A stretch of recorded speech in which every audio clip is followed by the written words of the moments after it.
What's going on, everybody? Welcome. It is Thursday night, and it is the night, two nights actually, before the biggest pay-per-view of the year, what some people are saying for TNA, Bound for Glory. And this is a stacked night tonight on the card.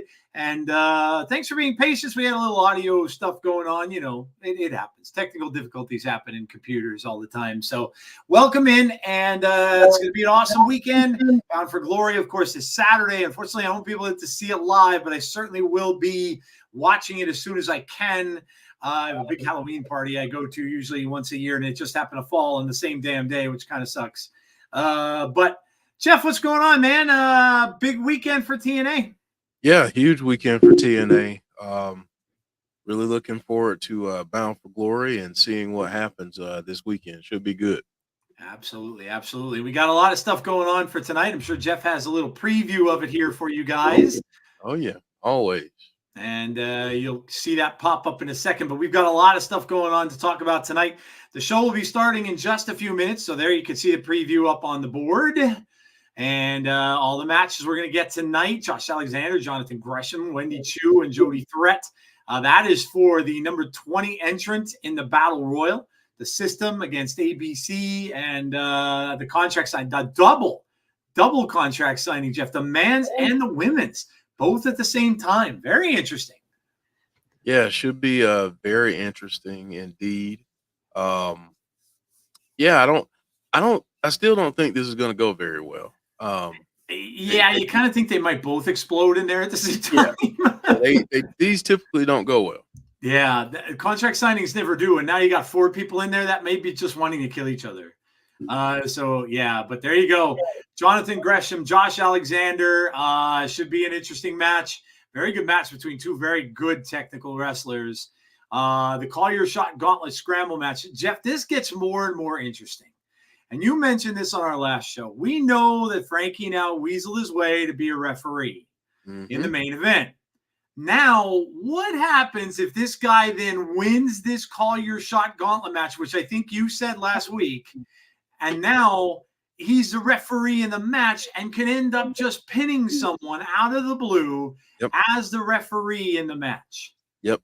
Or he could be used as a foil to take the pin from one of the other participants, which would in turn not make them look as weak. Okay. All right. I like that. That's cool. I mean, the fact that Bradshaw was mentioned too. Does Bradshaw have a play in it at all? Does Bradshaw maybe come in and smack Kazarian around? Like, I don't know. So this is going to be really, really interesting thing here with this. And whoever wins this Scramble match gets to come into that Battle Royal at number 20. So that is Frankie, AJ Francis, Sami Callihan, Laredo Kid, Jake something, and Jason Hotch. And they get to come in at number 20. So you'd have to figure, Jeff, that Frankie might be might be the one that you would think would win this match too, just to make it a little more interesting. He might be the odds-on favorite, I'd say. Yeah. Launch Party by Ash from Launch Party by Elegance. All I could say is let's hope that it's better than what we got by from Ash last week, because that was a little rough. But we got that coming. The System, Jeff, against the Hardys and ABC. Yeah. These teams are going to go up against each other Saturday, so get a little preview of that, and should be very, very interesting. Absolutely. And then we got Wendy Choo from NXT, obviously going up against Jody Threat one-on-one. And I bet you their partners are going to be out. We're going to get some shenanigans with this. Yeah, I mean, come on. Yeah. Got to, right? Absolutely. Double world title contract signing. We talked about that a little bit earlier. Very, very different from anything we've ever seen. Women's and men's, they do them separately in all the other places. This one is in the same ring at the same time together. So it'll be very interesting how this goes. And what happens with this. But I would say, Jeff, if I had to expect fireworks, I got to say I think it's going to be Jordynne Gresham and Masha Slamovich maybe coming to a little bit of blows in this. I think maybe before it would be Nic Nemeth and Joe Hendry. Yeah. I think, we believe that there's mutual respect. I don't have any reason to think otherwise, but strange things happen. Yes, absolutely. So, Absolutely. Great weekend of wrestling. Yeah, we have NXT. yeah. Halloween Havoc is on Sunday as well. Shawn Yep. Michaels was on Busted Open talking about that earlier today. So yeah, big weekend for wrestling. Should be really, really good. And we're winding down. We're winding down on the year, man. We only, we have the Saudi show for WWE, which is shaping up. We have Survivor Series still to come.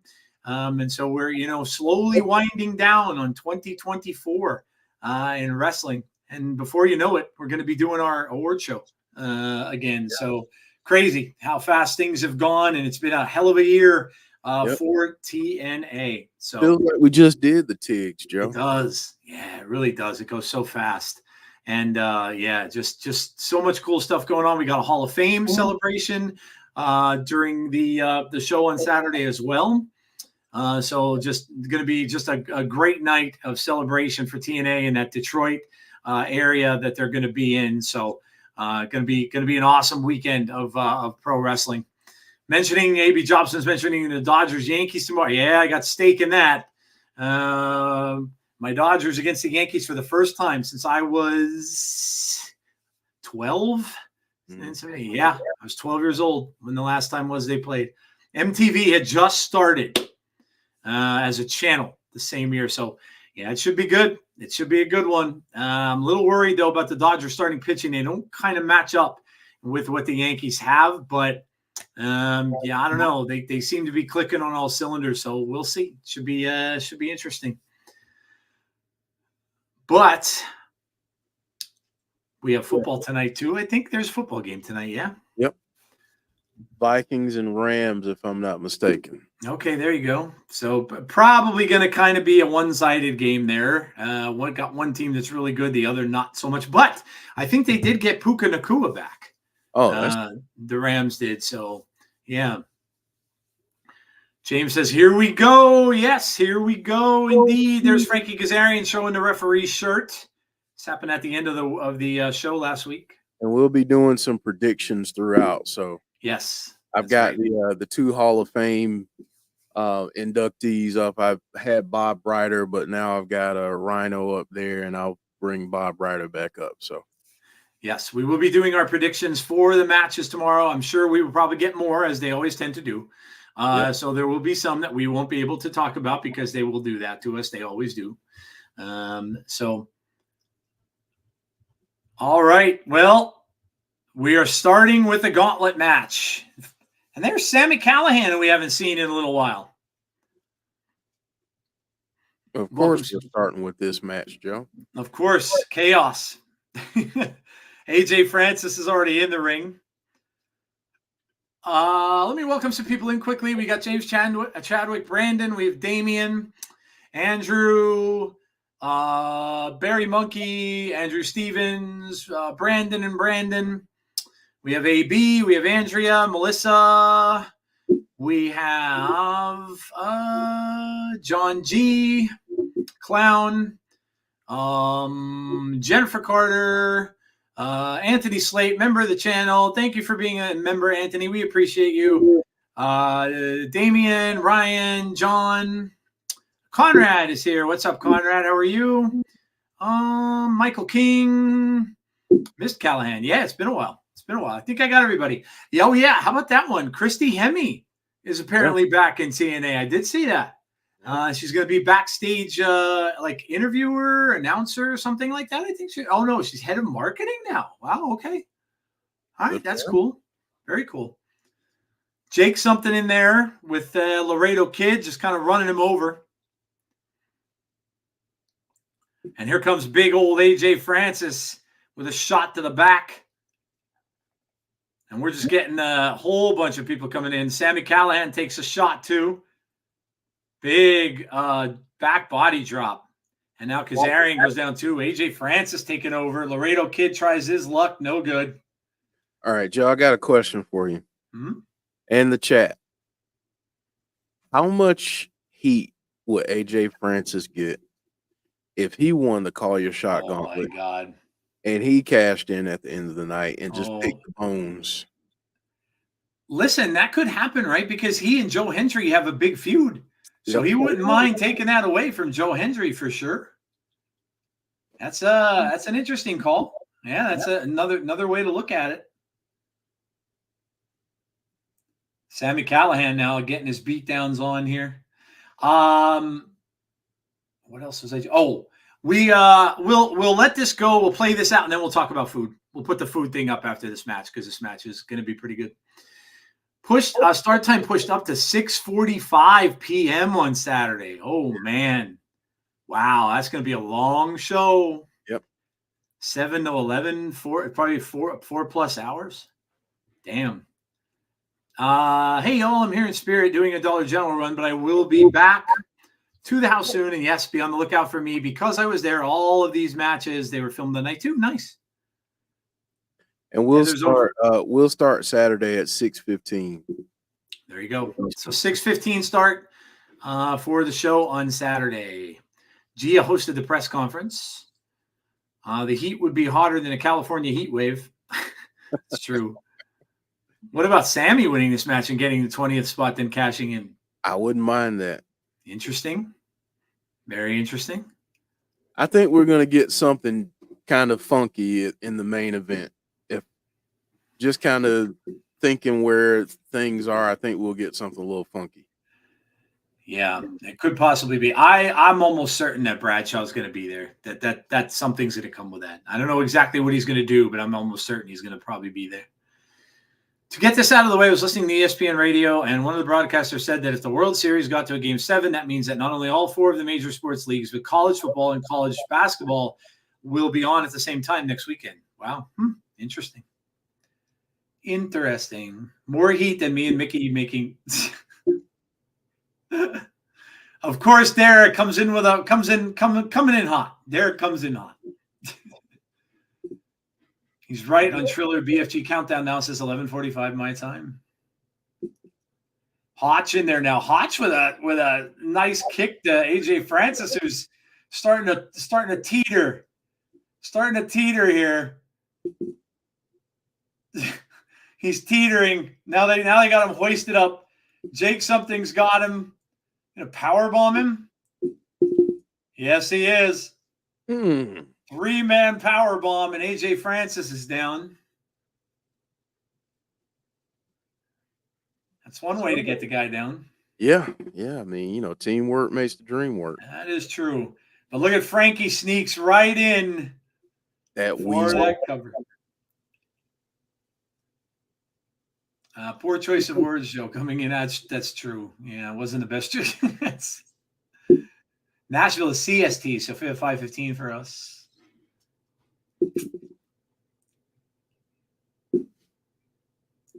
I'm going to try not to look at results throughout the course of the night because, of course, they show those running results. Yeah. I'm going to try to not to spoil myself and watch it when I get home. Although it might be too late. I might have to watch it on Sunday because by the time I get in, it'll probably be like most of the time it's like 1:30 in the morning. We've got a busy weekend this weekend. JJ finishes the final regular season game. Oh, nice. If they win that game, they're the number 1 seed. Nice. They'll play a playoff game that afternoon at 3. Oh, wow. And then if they win that game, they'll play Sunday. Oh man, you got games like all day, every day. All day and all day, both days. So wow, that's crazy, dude. Hopefully they win though. That'd be awesome. They've been a good little team all year. They've only lost 1 game, so good little team. And I got to see my big guy last night. They didn't win. It was a very weird game. They lost the game 7-2. So that is weird. It was a weird, very defensive battle. Yeah. Yes. Very defensive game.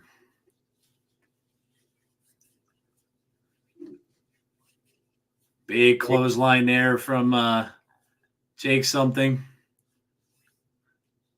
Everybody down in there now. Sami's down in the corner. Here comes Jake something. Misses. Sami gets out of there. Kick to the midsection and a stunner. Wow. Sami gets a stunner on Jake something. Sami's calling for it, but Frankie is right behind him. No, yeah. Chicken wing while he's attempting that move. Didn't quite hit it. Pile driver to Kazarian from Sami. Sami, 1, 2, nope. AJ's back in. A knee, and now he has a cover. 2, nope. AJ Francis gets it. Wow. The Swami comes through again here. Jeff with the call. How about that? AJ Francis is now last in the Battle Royal. So no Frankie, but you get AJ Francis in there. And remember what Jeff said earlier. You want even more controversy. Mm-hmm. What if AJ Francis happens to win? And he's got a little help, with KC Navarro. He does. Yes, he does. Hey, if you were in here, please hit the like button. Helps get the video of more wrestling fans. Yes, thank you very much, Conrad. Yeah, please do. Please hit that like button. It takes literally seconds. Just, go out go kind of out, where that is. Hit the like button. Come right back in. Very easy to do. So, make sure you do that. Would help us out big time, please. James is having a good night because Gia Miller's on screen. There's Gia Miller. Joe, since we just got this, you want to predict the Call Your Shot Gauntlet? Oh, man. Oh, boy. Okay. Yeah.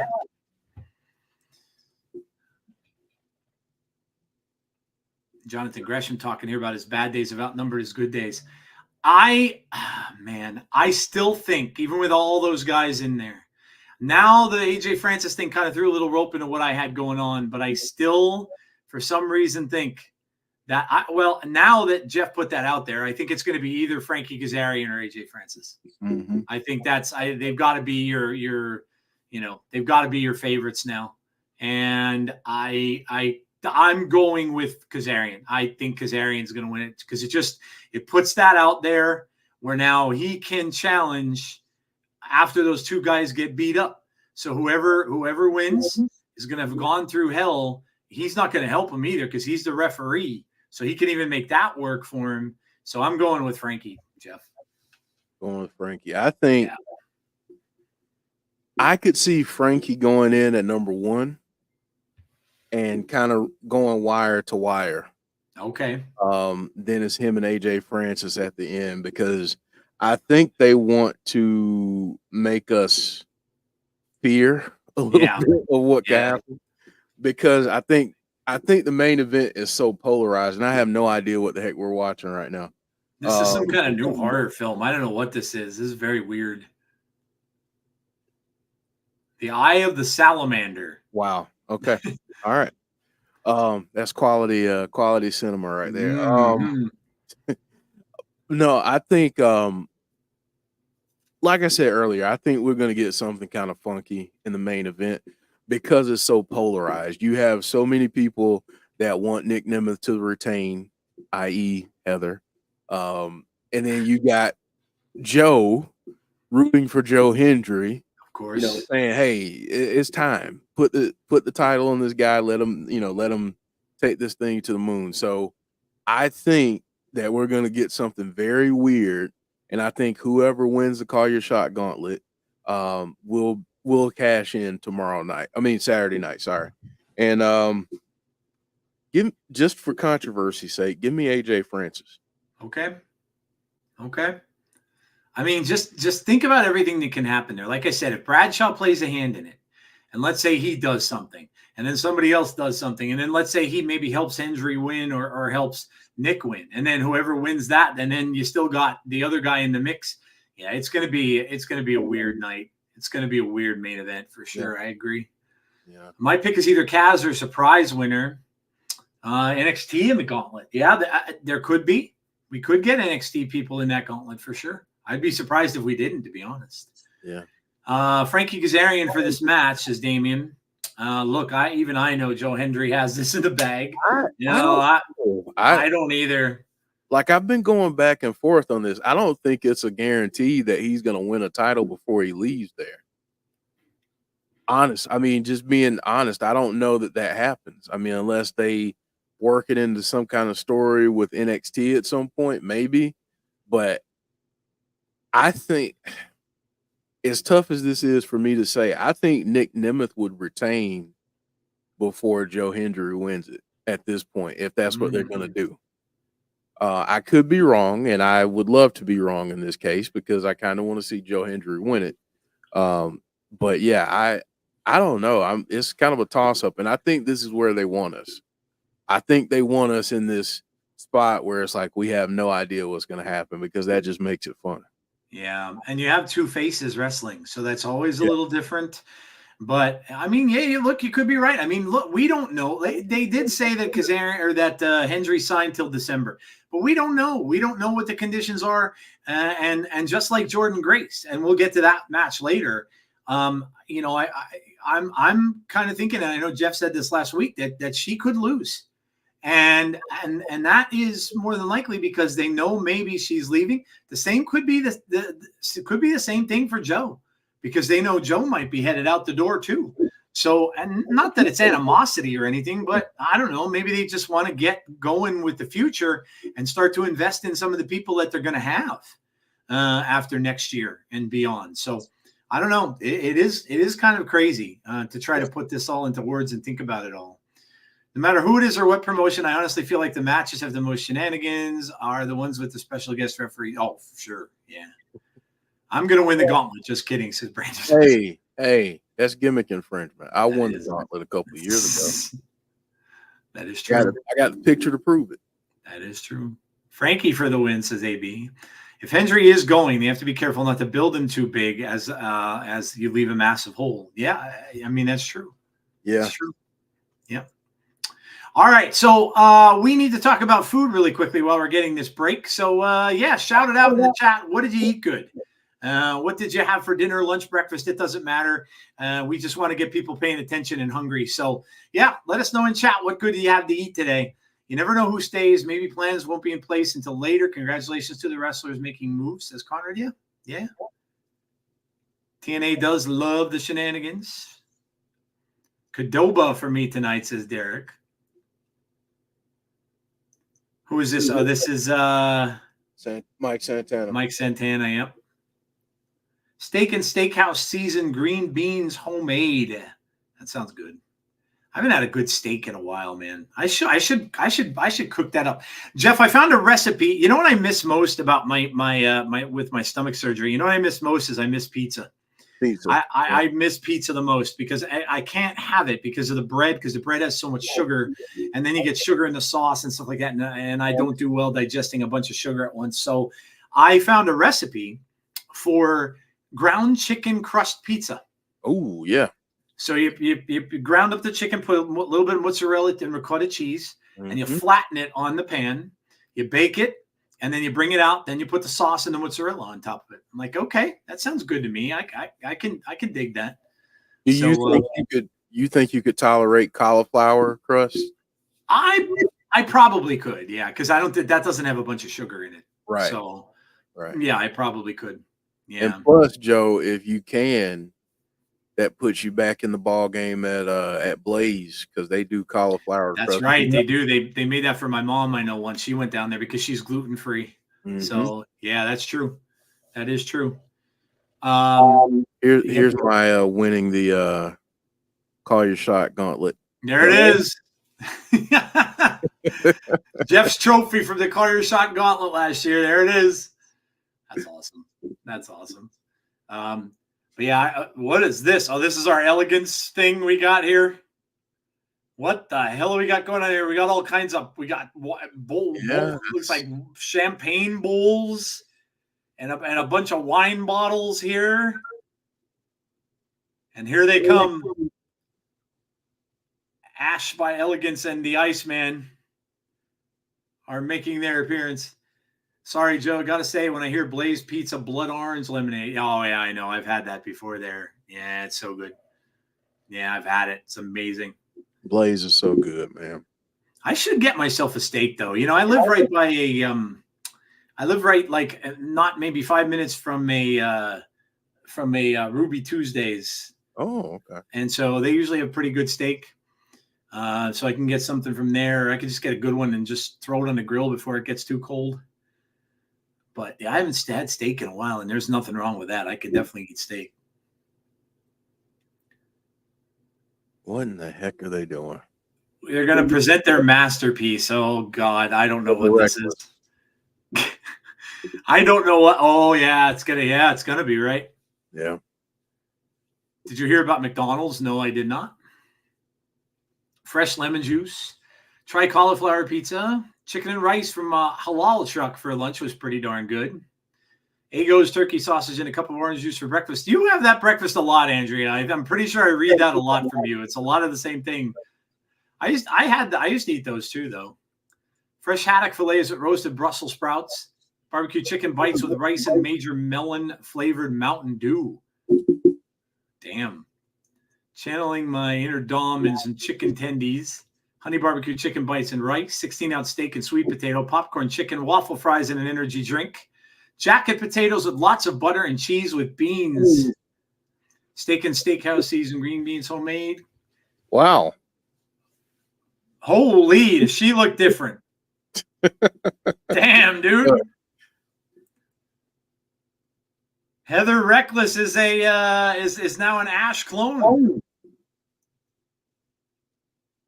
She's definitely gonna steal Iceman at some point. I have a funny feeling you're right. Yes. I do agree. Look at Ash looking at her like, oh my God.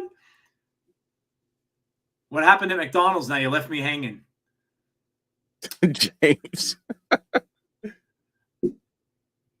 What did James say? OMG. Oh man. Texas Roadhouse. I like Texas Roadhouse too. There's no more. There's one up where I work. There's one in the town. I know what you're talking about now, Heather. I'm hearing the chant. What are they saying? Basic blonde girl. Basic blonde girl. Reckless elegance. Avoid McDonald's. Why? What's going on with McDonald's? There's an E. coli outbreak. Oh, that's bad. Across 10 states.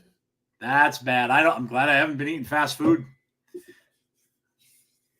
How the hell could they get E. coli? It must have been in salads or something because they sell salads. Do they still sell salads? Yeah, I think so. Okay. They have those little ones in the plastic containers, so I bet you that's what it is. That's usually where people get E. coli from is salads. Maybe it's even in their lettuce. They use lettuce on their burgers and stuff. Mm-hmm. The Big Mac and all that, it's all shredded lettuce, so maybe that's what it's from. Oh, it's from onions. Well, that for sure I would never have eaten. So there's no chance in hell I would have ever gotten E. coli from there. I do not ever eat onions. Black. The cup salads, yeah. I said E. coli, John. I think. E. coli was raw onions. Yeah, I never eat onions, so that would never bother me.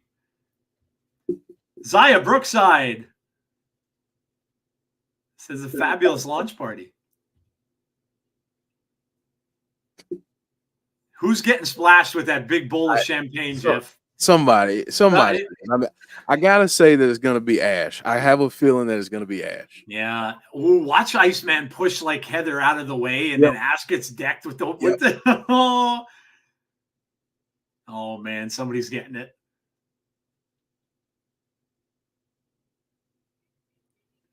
I read on news that it has something to do with onions. Well, there you go. I have no chance of getting E. coli from that. Joe, you're safe. I am safe. I'm marked safe from E. coli. Yes. Yeah. Mini tacos from Jack in the Box. They were so good. That's awesome. Yeah, oh yeah, wine's getting spilled. Here we go. Oh, they almost both went in. They almost both went in. Ooh. They're both looking at each other. Are you okay? Are you okay? Oh God. Oh no! They both getting dipped in it. Oh, they did. They got swished around in the bowls. That's quite a launch party. They They got swished in the bowls. They got flushed. Look at Zion. Oh my God. My makeup. She's crying. My makeup. Oh, look at this. They're comforting one another. You deserve it. You deserve it. This is the greatest party I've ever been to. No wonder Heather had such a great time. She got to see that live. Yeah, Heather got to see that right. That was right in front of her. Yeah. Oh, hey, Heather, this got to be the best all-time show you've ever seen. Did you get splashed, Heather? This movie looks so weird, dude. It really does, man. It looks so weird. I mean, what the hell is that thing? It looks like Khonshu from Moon Knight. Yeah, it's what Yeah, that's bad. Cake City. There goes the $1,000 wine. Yeah. Hey, Joe and Jeff, I ate Kirby patty, which is the cheeseburger. Oh yeah, the SpongeBob, the Krabby Patty that they have at Wendy's. Yeah. That's another thing I kind of miss a little bit is burgers. But I could technically, I bought some ground meat, so I'm gonna make a couple burgers for myself. Just make them on the stove, fry them up. I could eat those, just no bun. It's almost like I'm on a gluten-free diet now, like my mom is. They're very similar. My mom is allergic to gluten, and I'm on kind of a similar thing. Yeah. I am down 1, 2, 3, 4. I had to go buy pants today. I'm down 6 pant sizes. Wow. From the time I got the surgery in June. That's amazing. 6. It's going to get expensive because I'm going to need everything. I'm literally sitting in work the other day. Wardrobe. I know. I'm literally sitting in work, and all of a sudden my pants start falling. I'm like that when I went to get up from the chair, the pants are coming. I'm like, oh, this isn't good. Don't pants yourself at work. No, that would be bad. Especially since I'm like the host of the store and everybody sees me right when they first come in. Could you imagine that? Man. But yeah, it's crazy. I'm going back up to the hospital. I'm meeting with the surgeon and for the appointment with him, but I'm also meeting with a trainer. Because I get like free, it's part of the bariatric program. You get like free things with the trainer, and he's gonna give me like an agenda of how to go back to a gym and start lifting weights. So maybe next time you see me, maybe somewhere down the line, I'll be all buff. You'll be jacked. I'll be all jacked up. Yeah. Watch out, Brock Lesnar. But yeah, it's been something, and it's a small price to pay. You food is a lot of it is in your head. Mm-hmm. And you realize that, and even this is you realize that you don't need it. All the snacks that I would be having and all that kind of stuff, you don't need it. Here, I'll share this with you guys because you're all like family anyway. You all know me. And of course, Jeff, I didn't show you this, but my youngest daughter took this picture. Now I don't know how good it's going to come through, but that is me at her graduation, which was only about maybe 3 years ago, on the left, and then that's me today on the right with my wife when we were at the wedding a couple days ago. Yep. So I mean, just unbelievable. Bariatric. Well, it could be geriatric too because I'm old. But it's the wedding was awesome. I was actually dancing with people on the dance floor that had to be the first time in about 10 years that I did that. And so it's all just, thank you all. I appreciate it. It's all just been like amazing stuff. And there are times when, sometimes you don't feel well, you can eat a little too much and your stomach, gets a little bit, you get a little bit bloated and stuff like that sometimes, but it's, like I said, it's all worth it. I know that it's going to help me live longer and stuff like that. So, but yeah, it's crazy. I'm gonna start checking out thrift stores though. I think instead of buying buying stuff from these places that sell I used to go to Big and Tall all the time. They are super expensive there. But yeah, man, I was rocking out. The DJ was amazing. He started playing like some 70s stuff first. He was playing You Should Be Dancing from the Bee Gees from Saturday Night Fever. And then he transitioned over to some 90s and some newer stuff. Then he went back to the 80s. And then what really got me was he played I Was Made for Loving You by Kiss. And I'm like, oh my God. And I'm like, yeah. So I had to go out for that one. He heard me tell the crowd in my speech that I gave about my daughter that her first concert that she ever went to was with me, and we went to see Kiss. So he must have heard me say that, must have kept that in mind and played it. But yeah, it was fun, man. It was fun. I was sore though. Holy shit. The next morning I couldn't get out of bed. I was like, damn, dude. But I was probably working muscles I haven't worked in years. So Betty's not a better DJ than me. I used to DJ. I did weddings. I did weddings and parties and stuff like that. I DJ'd in college. I was the night DJ guy on the night call at State College for 2 years. So was an easy shift because most of the people calling in were drunk.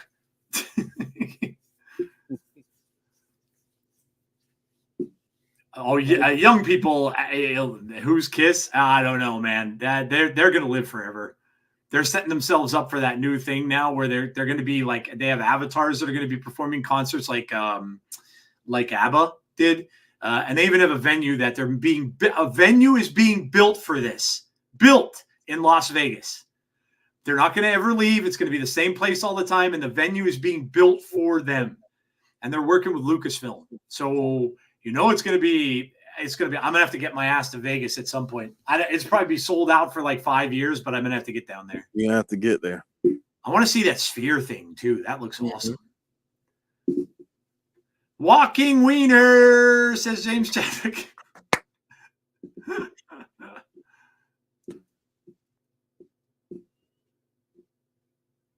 Jonathan Gresham, the octopus, is Josh's opponent. Burlington Coat Factory clearance section has amazing deal. Yeah, some people told me about that. Some people told me to try like Old Navy. But there are a lot of thrift places around me, and one of my managers up at the store had said to me that her boyfriend's a bigger guy, and she said they always find like bigger sizes in like thrift stores because for some reason nobody buys them. Marshalls and TJ Maxx too. Okay. Yeah, I think they're both in the mall that I'm across from. So I find some good stuff in Marshalls and TJ Maxx. Nice. Big and tall stuff. So yeah.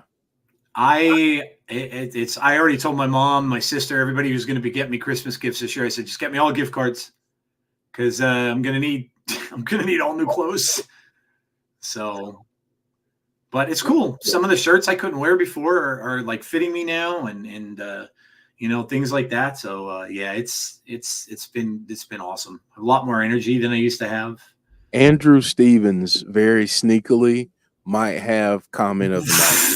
Walking weenie versus calamari. Oh my God. That deserves some applause. Yeah. That was good, dude. That was good. All right. Well, let's see that. I mean, if it's allowed to go for a little bit, this should be a good match. Yeah. Because they're both really, really good technical wrestlers. As long as Josh's stooges don't get involved. Yes, that's what I was thinking. Yeah, as long as it goes enough that they don't. Wish TNA would sign Ross and Marshall Von Erich. That'd be interesting. This is a pay-per-view quality match right here. It is, yeah. These two guys. I still haven't seen that Von Erich movie. Have you seen that, Jeff? Oh yeah, Have you seen it? Man. I heard the ending is like a big time tearjerker. Like that, they said that it's really emotional at the end. It's a gut punch. But I mean, thinking about it, they left out some of the stuff that happened. And I mean, just knowing their story and knowing how many tragedies that family went through, and seeing the ending of it, and it rips you to pieces, but knowing that there's still stuff that they left out that could have been even worse. Yeah, it's very, very emotional movie, but a very well done movie. So I heard good things. I'm gonna have to watch it. Very well done. Jeff, have you seen Terrifier 3 yet? I have not. I was going to watch it last weekend. I didn't get a chance to, but I'm going to at some point soon. I caught up. I watched all the other ones. Yeah. So I'm caught up now, and I heard some reviews. I tried not to watch them for spoilers and stuff like that, but they said there's a little bit of a ruckus going on about it. That people are a little not happy with some of the stuff that happened in it. So it should be interesting. I kind of like when there's controversy about a movie, especially a horror film, because then you kind of figure it's probably good. Yeah. So yeah, that's gonna be fun. They left out a brother, but it was good. Though, like Titanic, you know the ending. Yep. Did you see that Icarus is still not wearing shoes? Bobby Lashley didn't show up in AEW. He may choose TNA and show up this Saturday and go his own way instead of following MVP. Really? That would surprise me because they were all but certain he was going to be there. I remember LaGreca was talking about when Bobby would show up there. Interesting. Look at the move there from Gresham. Mm-hmm. Gresham up and over. Josh caught him, though. He tried. Oh, back right off the post. I can get to watch Ghostbusters Frozen Empire. Oh, you haven't seen it? I liked it. I thought it was good. It was good. It had its moments. There were some little weird things about it, but all in all, I thought it was good. Wasn't as good as the first one, though. The first of this new like the last one they did with Paul Rudd. It wasn't as good as that one. That was a good one. I really enjoyed that. Terrifier 3, the Chris Jericho movie. Is Chris in it again? He's in it. He just I won't. I know he was in 2. He was in at the end of 2. Yeah. Well, let's just say that whatever you think is supposed to happen in 2, supposedly he puts art over in the third movie. Oh, okay. But I haven't seen it. I've just heard I had some people say, "Hey, I know you've seen it," and they kind of spoiled that part for me. So, but because they know I love wrestling, they knew that I'd appreciate hearing about Jericho in there. So, Jeff, did you happen to see the next chapter coming out of The Strangers, the trailer for that? I did. I'm not happy with that at all. Yeah. I don't like it. Why do they feel the need to have to explain stuff? Right. Yeah. It's scarier when it's not explained. Not explained. And now they're making it into a big religious cult town, almost like Children of the Corn in a way, where they're all in some kind of big cult together, and they all could be the Strangers, which I think that's stupid. That was the beauty of the original one. It was because they had no motive. Right. It was just mysterious and eerie, and it's like this crap could literally happen to anyone, anywhere. Yeah. Yeah, that's like it's so terrifying. That's what makes it scary, right? And then they come out with that based on true life events, because things like that have happened, right? Where people come and they just slaughter people in their house for no apparent reason. There's no, and then they go into these dumb remakes and stuff, and the remake was almost just a carbon copy of the original, and then now they're coming out with this one, and now you have a whole town full of people, which, like I said, reminds me of Children of the Corn. Or some other Stephen King stuff that you know, there's other movies about towns like that all have like possessed people in them and stuff, and now it's like that where they're all just strangers and they all, you know, I didn't like it. I'm not there. I'm probably not even going to bother with it. Yeah. Strangers Chapter 1 last night, thumbs down. Where is it on? I haven't seen that yet. Actually, I heard about it. Or is it on Prime Video? Oh, it's on. Okay, it's on one of those. I know it's on one of those. I believe. Gotcha.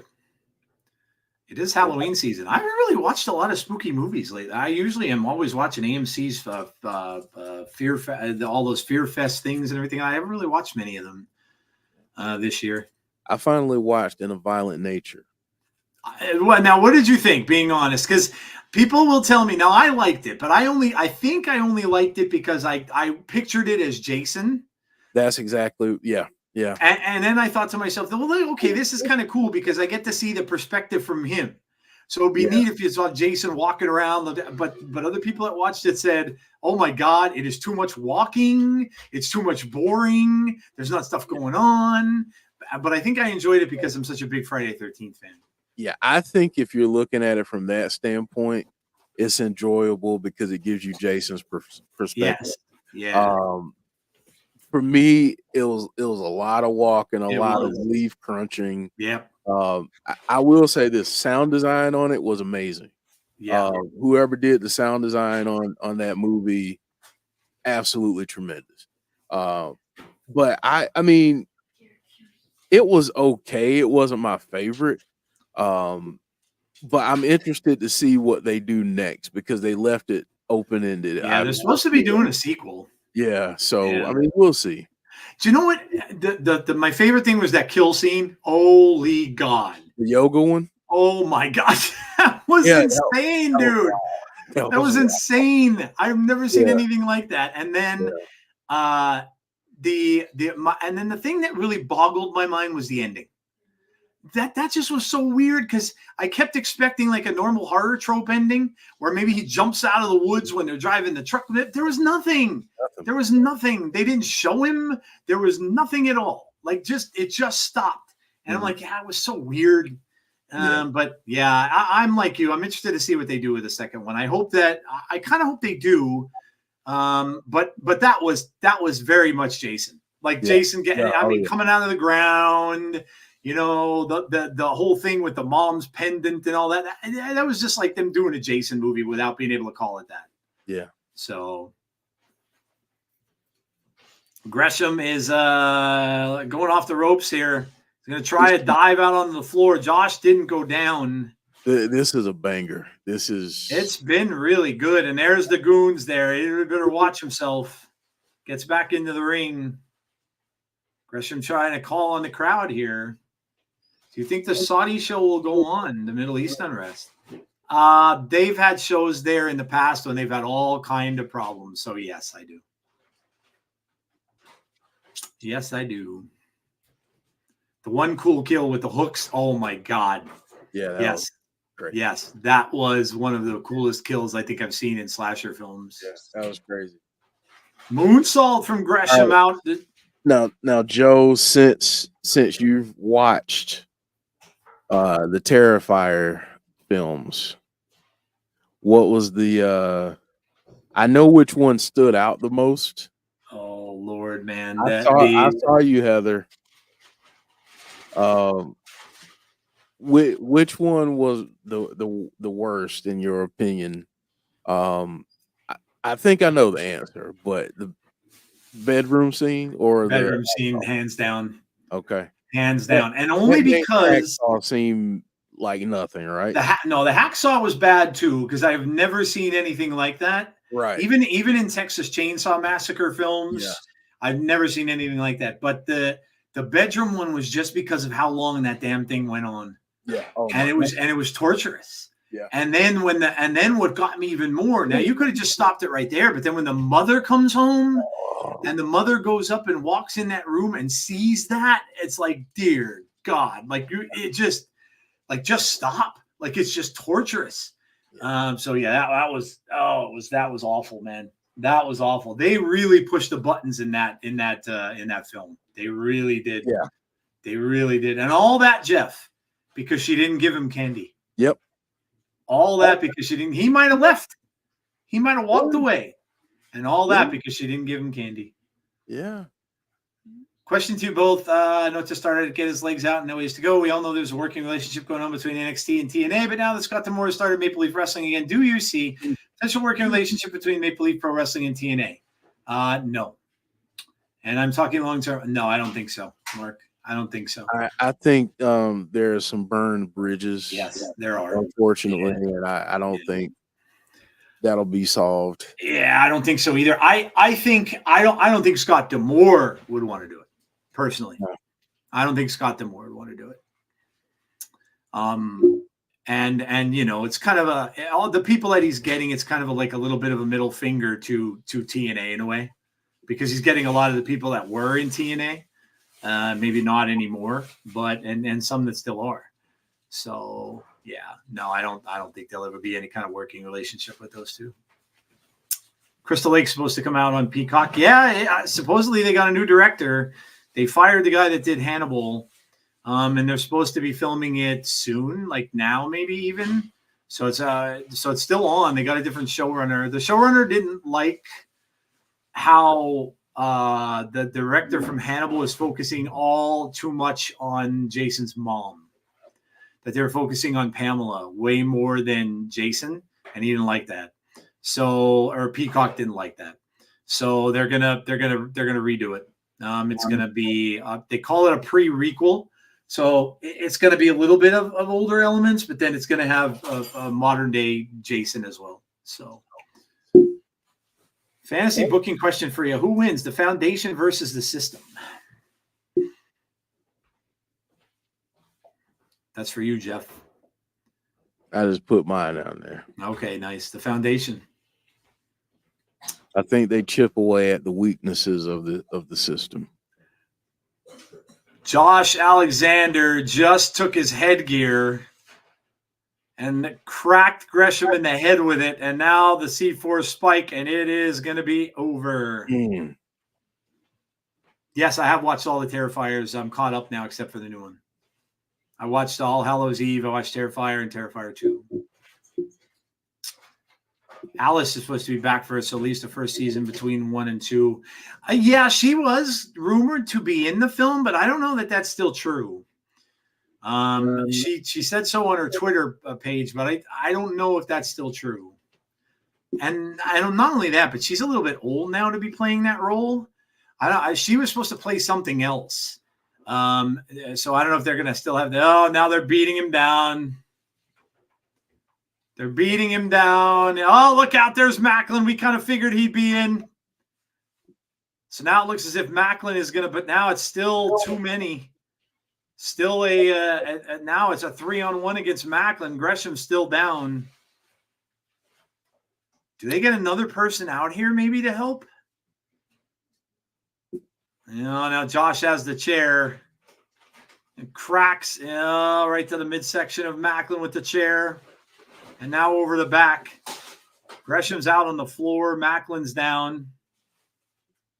Looks like they might need more help here. They might need a third. Joe, you know what I want now as a horror fan? Now that I've seen David Howard Thornton do what he's done as Art the Clown, and I've seen Damian Leone do what he's done with virtually no budget and turn Terrifier into what it is. You know what I really want to see? I want to see Damian Leone and David Howard Thornton bring Freddy Krueger back. Oh man, I could see that. He's like really thin too, dude. He'd be perfect for it, I think. Yeah. I'd be down with that.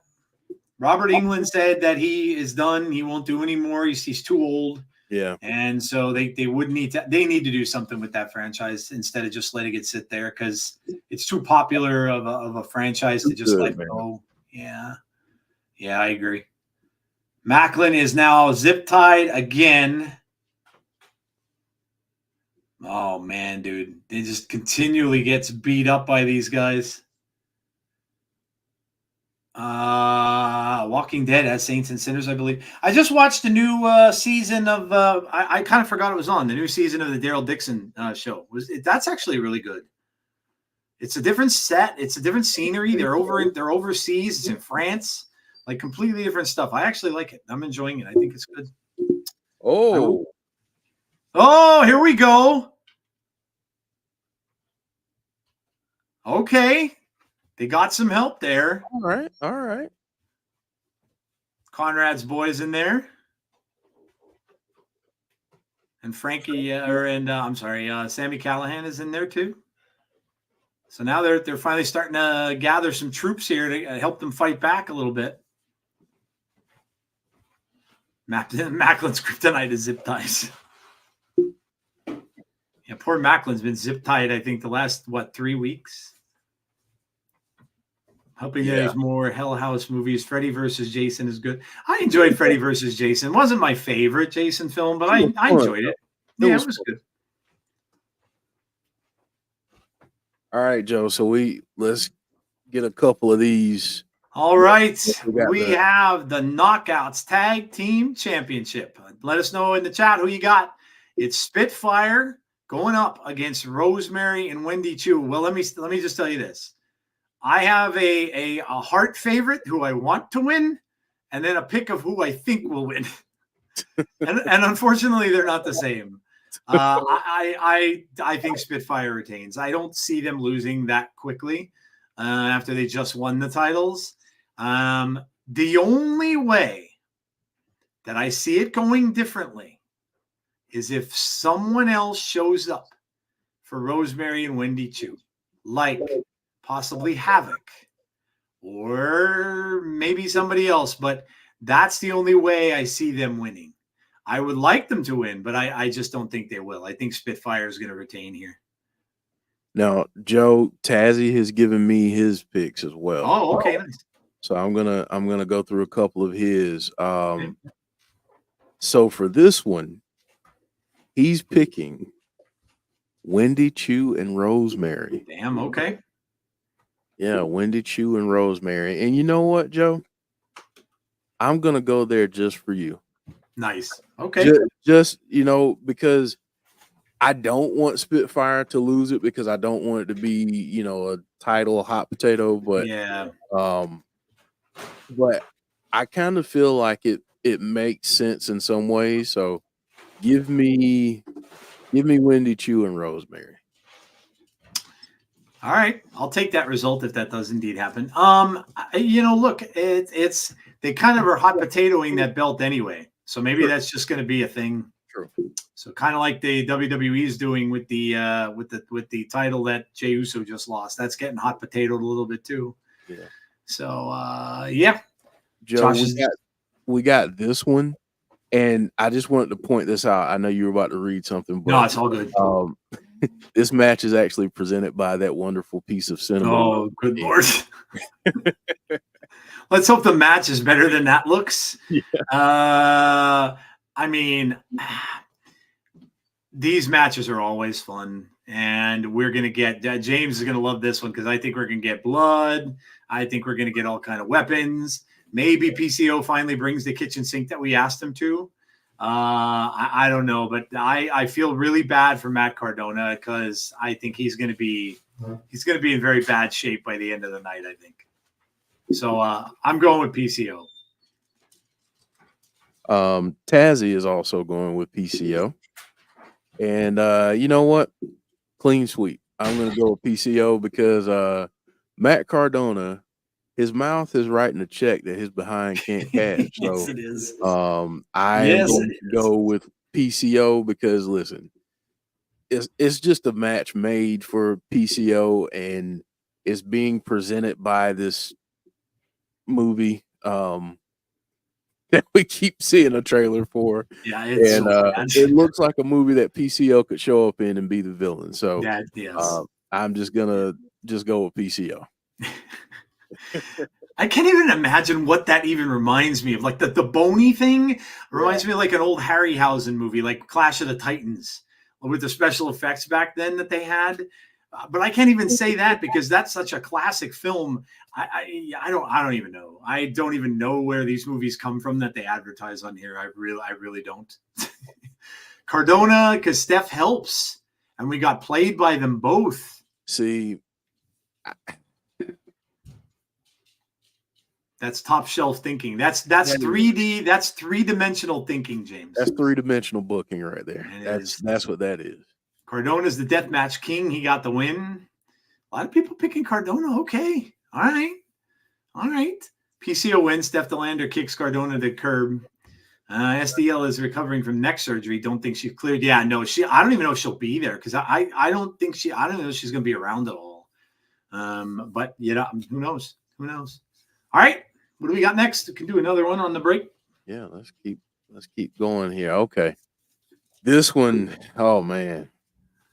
Yeah, this is going to be this could be match of the night here between two just amazing wrestlers here.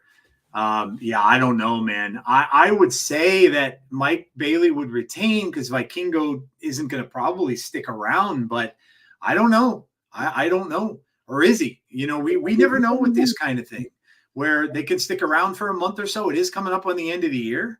So maybe he could stick around until like the next big thing, and maybe lose it at the beginning of next year. I don't know. This one's tough to call. I'm going to go with Speedball, though, like just for logic reasons. But I don't know. This is going to be really, really good, though. I would not be surprised if this was match of the night.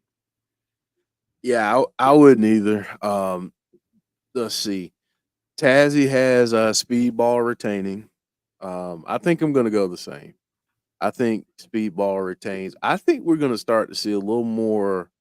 I think we're going to see something a little different each time out of Speedball. We might be getting a gradual change. From it kind of seems that way. He's getting a little. He's acting a little different than we used to see him, all smiles and I think that we might be seeing a change of character for Speedball. So.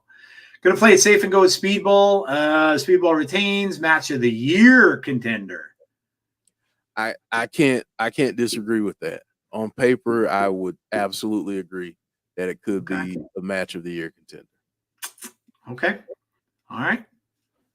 We have more here from Santana, and we'll do another pick here. We might as well go through Santana's match too. So. In Santana's match. Well, we know that this is just horrible animosity between these two, and then now it seems like Macklin might have a little bit of backup. So, and that's what he's going to need because Josh is going to have his faction down there with him. But this one, we've seen matches, Jeff, with these two men a lot, and so we know what they can bring. And here is Rosemary and Wendy Choo making their way to the ring, but we know what these two guys are. One of my favorite things in wrestling right now. Wendy Choo and Rosemary. Yeah, they're so perfect for each other. Yeah, so perfect. They really are. What an amazing pairing. But I don't know how this one can go. I have to go. I want Macklin to win. He could use a big win, but I think Josh is going to get the win somehow, and the faction's going to work its way into it. And maybe the next time they meet, Macklin will have backup in the ring with him.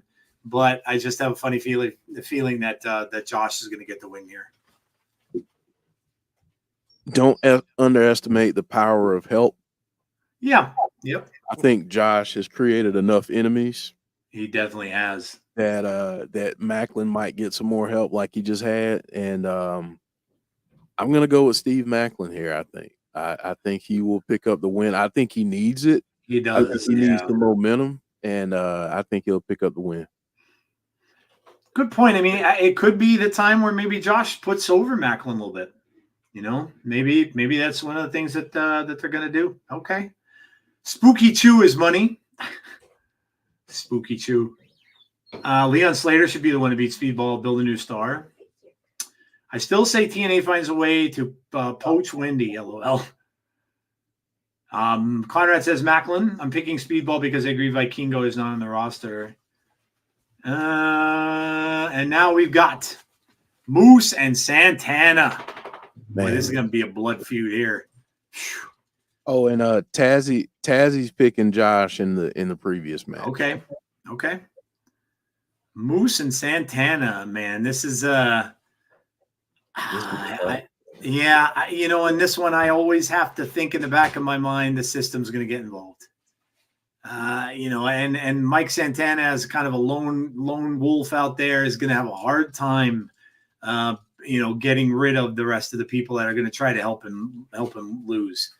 So unless he gets help down there too at some point, I think it's going to be tough for him. But this is going to be just two big meaty guys slapping meat, man.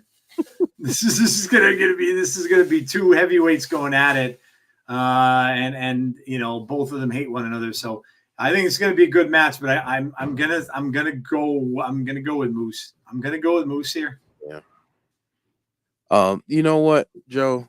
Just one thing as we're watching this match.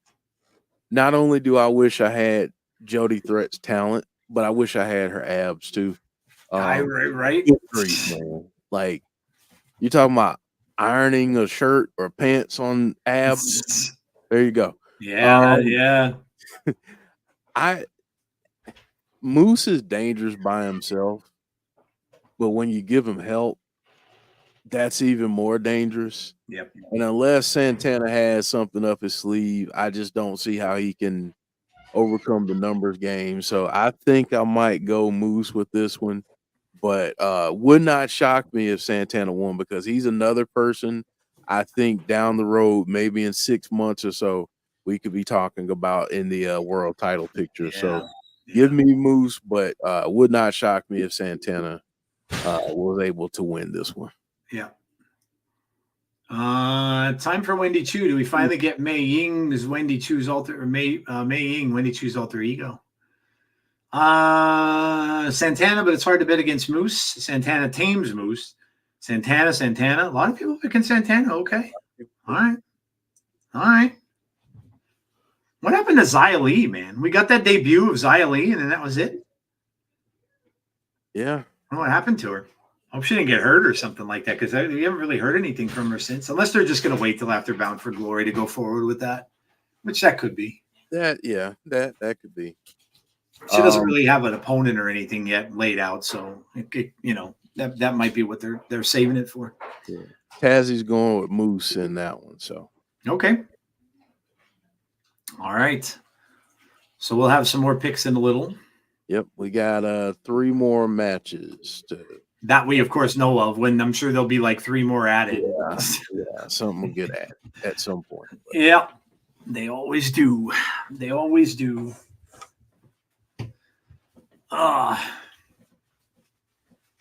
Jody Threat lets out a primal scream and gets over into the corner. Wendy Choo trying to bash her into the turnbuckle. That gets turned around. Now Jody's going up. Wendy Choo meets her there. Ooh, tossed off the top. Coming up, going for the cover. 2. Nope. Kick out at 2. Wendy Choo getting a little aggravated.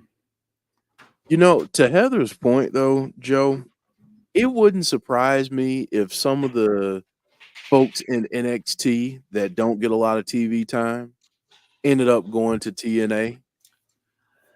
Yeah, that could happen. Yeah, it could happen. They don't have room for everybody. Right. And I think, I think TNA could benefit from it. But I also think the talent could benefit from it as well. Mm-hmm. So kind of thin it out a little bit for them. Yeah. Because they're constantly bringing people back from WWE there too. So yeah. What did y'all think of the Motor City Machine Guns debut? It's just awesome to see those guys, man. It really is. Yeah. Really is.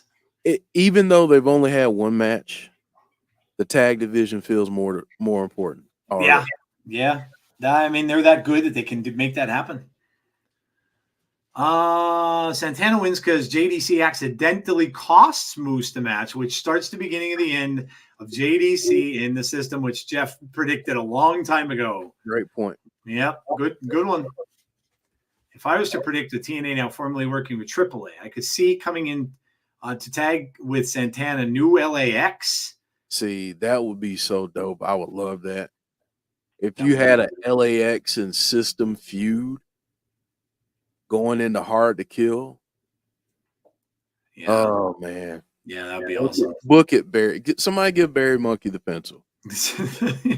That's what needs to happen. I think Santana gets the winning with this. Look at the laugh there from Wendy Choo. And Jody gives her one of her own. Jody's like, you're not scaring me. I have a better creepy laugh than you do. Now there's the scream again. She's yelling at her, come on. Man, her abs have abs. That's wild.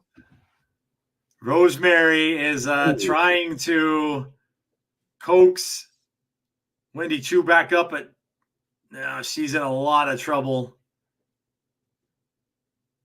Look at that close-up. Does Jody ever run out of energy, man? That's a good question.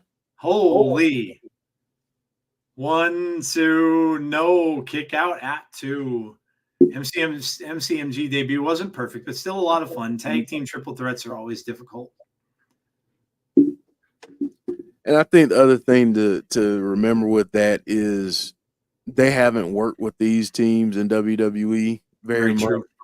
Yeah. So, give them some time. I mean, listen, wrestling, that's why we don't like that word around here, but wrestling is not going to be perfect because they're human beings, not robots. Right. And I mean, regardless of what company it is, regardless of who it is, things are not going to always be perfect, and that's Yep. okay. It's okay. Yep. MCMG versus DIY is going to bang. Yeah, that'll be a good one. That's a good matchup. Conrad says Santana's going to win. What the hell got thrown into the ring? Oh, that was Rosemary that threw. She chucked that into the ring, distracted the referee. Then she gives Jody Threat a forearm. Is this going to cost Jody Threat? 2, 3. It does. What the hell was in that bag? What the hell did she whack her with in that bag, dude? There you go. Wendy Choo gets the win. Rosemary with the interference. Rosemary doesn't want the referee holding up Wendy Choo's arm there.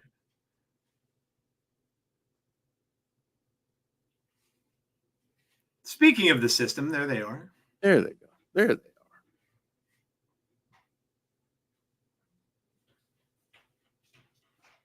Taste of what the system is going to. Very heavy pillow. Yeah, no kidding. It might have been like the old Bugs Bunny cartoons. Might have had an anvil in that pillow. Yeah. I don't know what it was, but man, she went down like a bricks. Whatever it was, I'm sure it had Acme stamped on it. It might have, yeah. It might have. Because that looked like it didn't look like feathers, we'll say. No, not at all. I mean, knowing Rosemary would have been maybe a decapitated head. Might have been might have been an old, worn out, decrepit skeleton head in there that she was been saving. There were bricks in that pillow.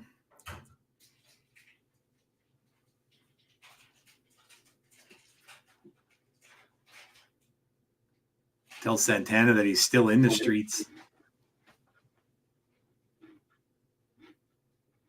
Jeff, how about Penguin, man? Holy. Man. I never expected that to be that good. Me either. I thought it'd be good, but I didn't think it'd be this good. Holy cow. And I won't go into detail because I know I don't want to spoil anything. But man. It's so good. And now they're saying that that's going to lead directly into Batman 2. Good. And I've never been a big gangster movie fan. Like I'm not that guy. I don't get into a lot of that, but holy, is this good. Yeah, it's good. It's good. All right, Joe. Well, since we just saw the system, we'll go to the TNA World Tag Team Championship match, which is a Full Metal Mayhem match. We've got ABC, the champ, going up against the champs, going up against the Hardys. I'm going to make a really surprise pick here, and I'm going with the Hardys to win this. And my reason is because, when Matt was talking about being in TNA, he was kind of saying that this was kind of like a farewell tour for him. And I don't know how long they're going to be around, but I have a funny feeling that TNA might just want to give them one more title reign together. And I think that would be kind of cool if they win them now and they keep them until like the beginning of next year. And then you get something going with maybe they feud with ABC, and then maybe ABC just wins the title back from them, which I'm sure they would love because I'm sure they like those young guys. So put on my long-term booking hat, Joe. Okay. I like your pick. Tazzy is picking ABC. Okay. Because of course, absolutely no one figured that he'd pick ABC. Right. No. I like that. I like the Hardys winning here. Here's what I think is going to happen, Joe. I think Josh's faction is going to get gold in the new year, but it's not going to be because of him. That's what I think. So I think the Hardys are going to put a team over, and I do think it's going to be on their way out because what else is coming up next year? Well, I have a feeling that the Hardys are going to be in the Hall of Fame in a different company. Yeah, that's probably going to happen. That's true, yeah. So I got a feeling that they're going to be on the way out possibly, and I think they'll put a new tag team over, and You know what? Why not have Josh's underlings be champions before he is again? That always makes it spicy, right? So Might stick in his craw a little bit. Yeah. just a tad. Just a Yeah. tad. So hello, Swag fan. How are you? I've noticed that when Wendy and Rosemary on TNA, Rosemary takes the leading role, and on NXT, Wendy does. Yeah, well, it makes sense. James says ABC retains. Picking the Hardys. Give them the swan song AEW never gave them. Good point. All right. The Women's Championship. I already know who I've got picked in this one, and I'm pretty certain on this. I think that Masha wins, and I'm thinking that that this could be Jordynne's. This guy, I don't know if this is her farewell, but I think this is her swan song. yeah, and I think Masha's getting put over. Jordynne, I'm pretty sure, is going to end up in either NXT or WWE. Well, I mean, they're both kind of the same thing, but yeah, I think, look, Masha deserves it. And the reason I also feel this way is because this happened very suddenly. Like, this wasn't really, there was no lead into this. You know, you had them all kind of teaming together a little bit, and there was no real lead in, and all of a sudden it just kind of changed. mm-hmm. And I think that's a big thing. I think that's a big sign of what's going to happen. But I think it's Jordynne's time to her title reign comes to an end here, and I think that Masha is going to be the one going forward. And you know, as far as what Jordynne's going to do, we don't know. We just don't know. But again, I wouldn't be surprised if she shows up on an NXT's doorstep sometime at the beginning of next year. Yeah. Tazzy's also picking Masha. And you know what? As much as it pains me to say it, I am going to pick Masha as well. I think the next time we see Jordynne Grace, it will be in the 2025 Royal Rumble. Oh, yeah. Okay, yeah. Might see both her and Joe Hendry in that Royal Rumble. Very possible. Yeah. Yep. I like it. And there it is. And that's where we're going. Last match we've got, guys. That match is a toss-up, I think. Masha takes home gold. Time to make Masha the foundation knockouts division. Dylan's picking Masha. James is taking Masha.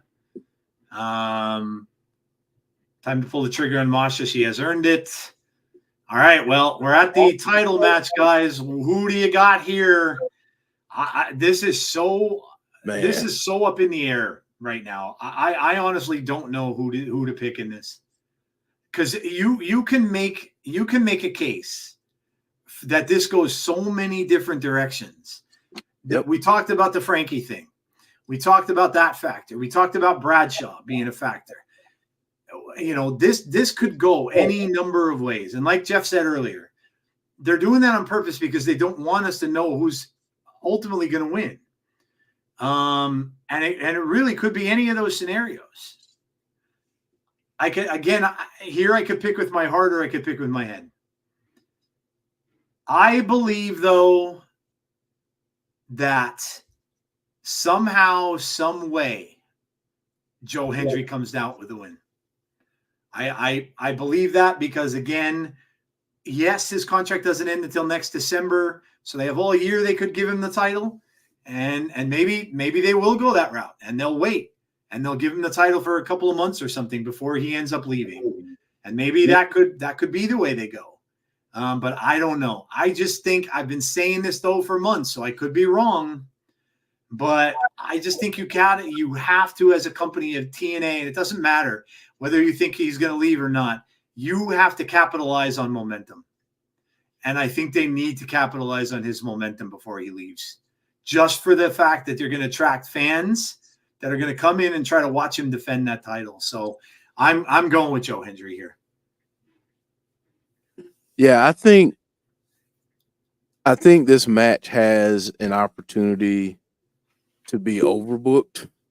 I could see that. Yeah, I think I think a lot of stuff is just gonna be I think it's gonna be craziness, but I could see a scenario where Nic Nemeth nor Joe Hendry walk out the champion tomorrow, Saturday night. I keep saying tomorrow, but Saturday night. I think there's a possibility for that. I just don't know which one is more likely.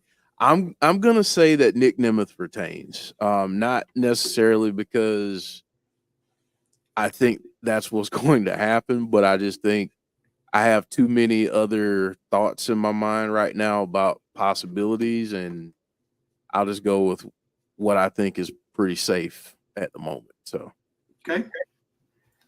Yep. What do people have in the chat? Let's see.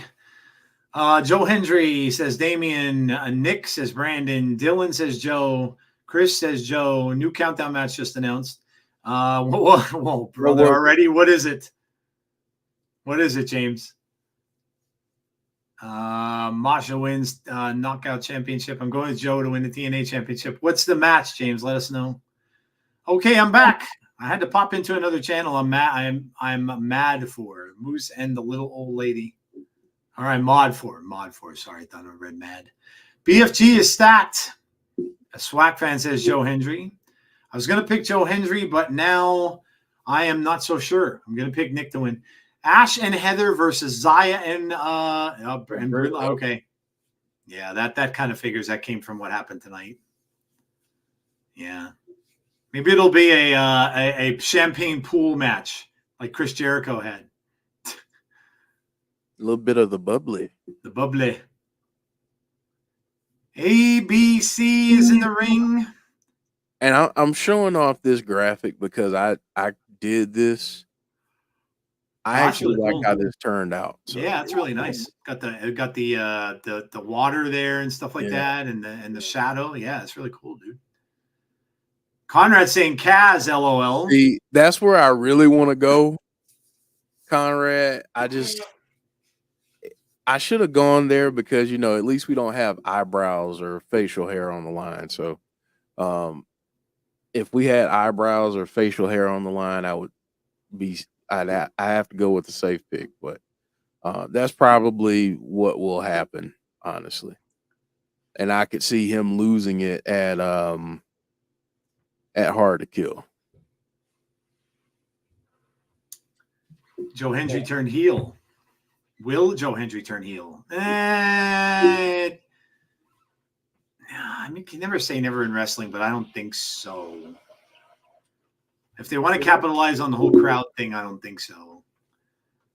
I'll go with Joe Hendry as my safe pick. Agree with Kaz, says Matthew Smith. Kaz wins after eating a clothesline from hell would be wild AF. Could be Joe Hendry. It could be Nemeth. It could be Frankie costing one of them. Or now, hear me out. What if All Ego Ethan Page comes out and costs Hendry the match? See, that's some... That's 3D. That's 3D booking. That's thinking bigger picture right there. Yeah. Yep. Joe was a heel, Brandon. When he first came into TNA, he was singing he was doing heel songs back then. So, depending on what TNA wants to do, send people home happy or pissed. Yeah, it does have to do with the fans too, a little bit, sure. Seriously, y'all have to watch the little old lady in the red sweater during this match. Are you giving Moose the business? Are you going to be giving Moose the business at some point, Heather? And don't call yourself old. Say you're seasoned. Yes. Yes.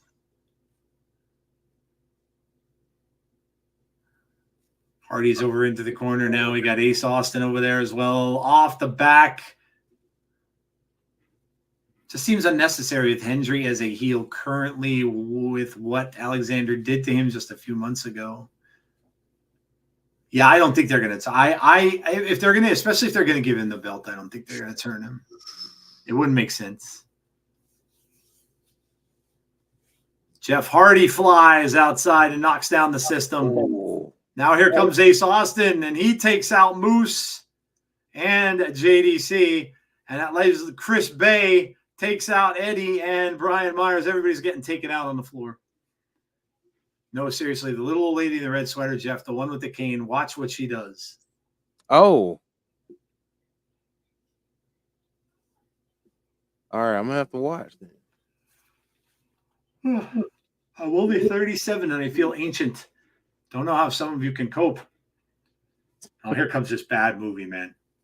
This looks outrageously stupid. This dude's like breathing heavy in a cave, and now that big bony thing is behind him. I don't know what this is. There's some fake lightning that looks really bad, and then the fake lightning is going up his nose. Yeah, I'm not watching that. That's a nope. That's a big fat nope for me. I can't. I can watch a lot of things, but that looks like a pure B movie. Like I don't even know if it's a B. So Joe, I'm gonna share this here. I have not shared this anywhere else.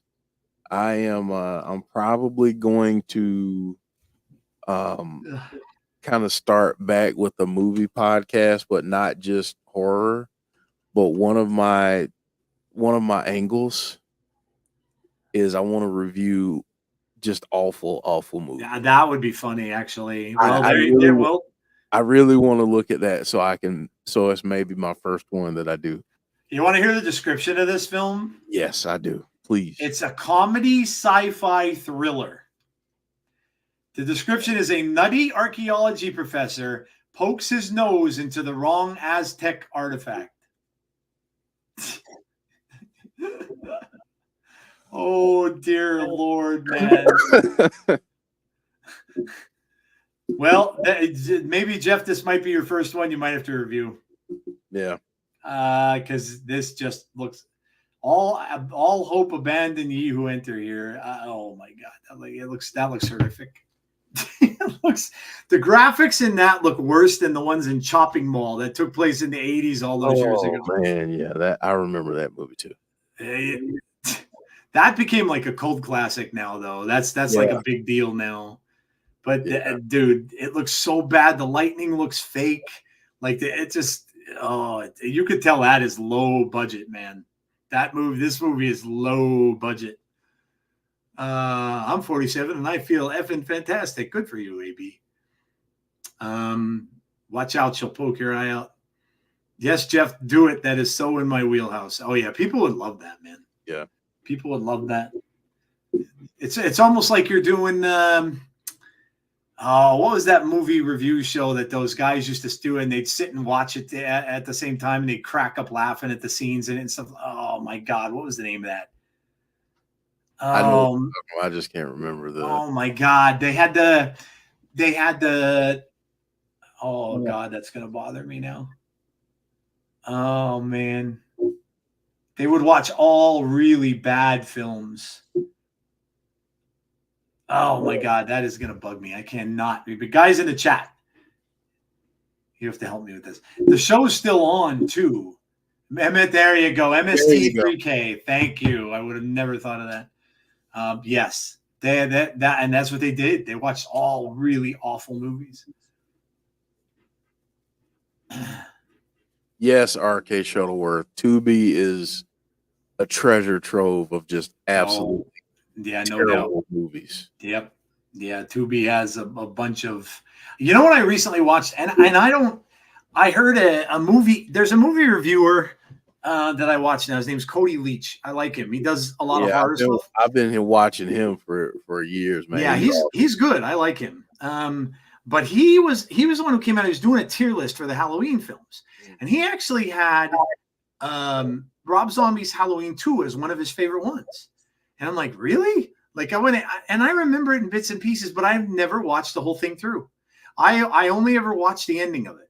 So I only ever saw, and then I just remember the scene with the unicorn. It made no sense to me, and it was like really weird. But then I went back and watched it, and I'm like, you know what?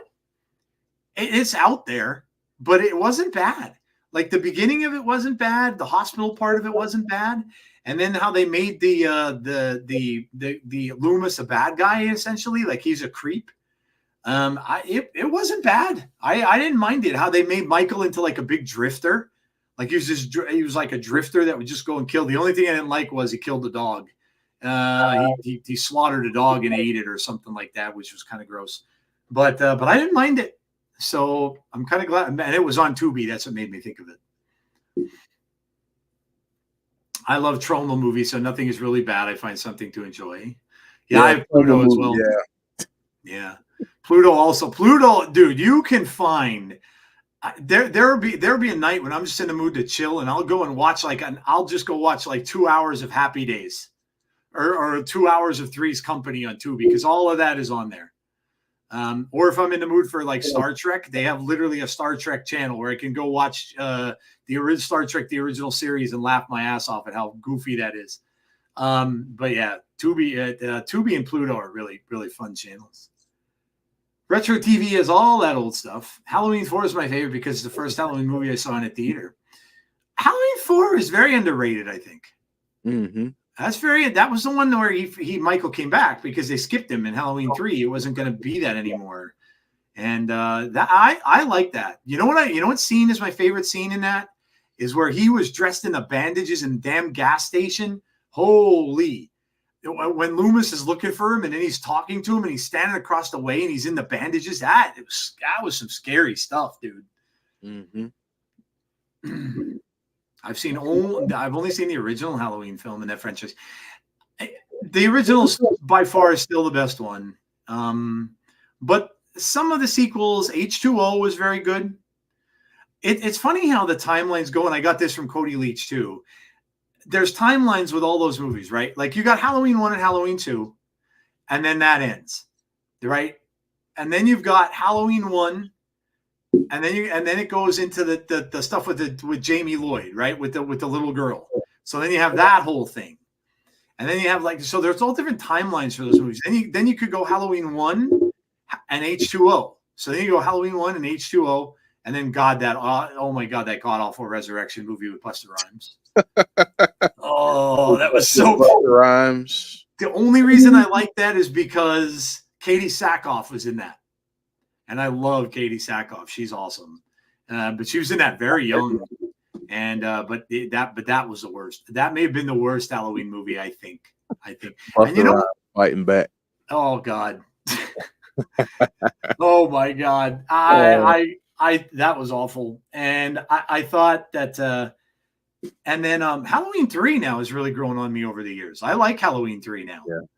It's very different. It has nothing to do with Michael, but it's a really cool little story in its own thing. And I kind of dig that now. And the new trilogy, I liked 1. Halloween Kills got a little weird with the whole mob thing and everything. Yeah, it was a little strange. And the last one boggles my mind because it's very different. Very different. And it's not a Halloween film. It's just very, very different. And then when what did make sense to me was when they focused on that other kid the entire film. And you kind of think he's getting to be Michael, which it really seemed that way. Like Michael was taking over him or something like that. And then they just off him. It made no sense. They just killed him. So but I will forgive that because that was filmed during a very hard time. They filmed that during COVID. And I think maybe had COVID not hit, that might have been very different. So, you like Tyler Mane as Michael. See, I never did, man. Rob Zombie's Halloween, the original, I'm not a fan of. I didn't need to see the background of him as a child. I didn't need to see that. I didn't need to see him growing up with like hillbilly parents and one of them was a stripper. I didn't need to see that. I don't need to see motive. And Michael was too damn big. When you get a giant like that, he's too big. Michael was scary because he could have been anyone. And John Carpenter even says that. Michael could have been a guy next door who just decides to go on a killing spree. And that was his initial thing with him. And he was too big. He was huge. He's the size of a pro wrestler. Tyler Mane's huge. And I didn't like it. I wasn't into Rob Zombie's Halloween. I didn't like it.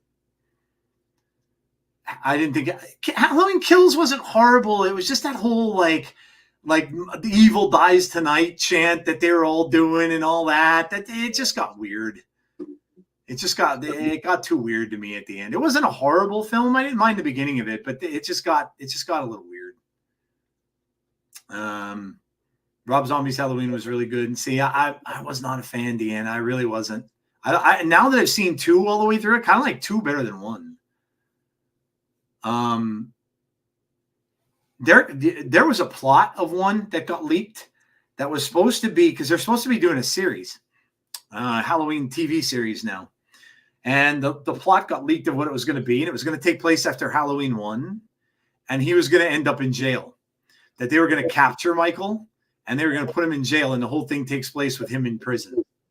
So I don't know. I don't know if it'll end up happening or not, but yes, I like Season of the Witch. Yep. Toxie was the man in the cartoon I love.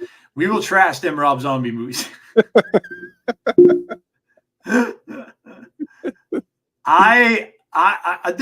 are movies by him that I enjoy.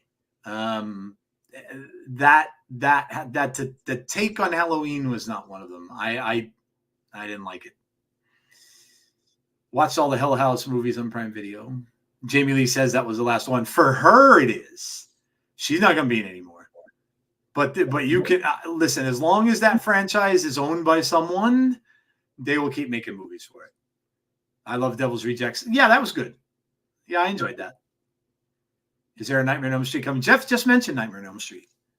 Yeah, I want David Howard Thornton, who plays Art the Clown, and Damian Leone, who's the writer and director of the Terrifier series. I want them to be involved with a Nightmare on Elm Street project. I'd be down with that. I think it'd be really, really good.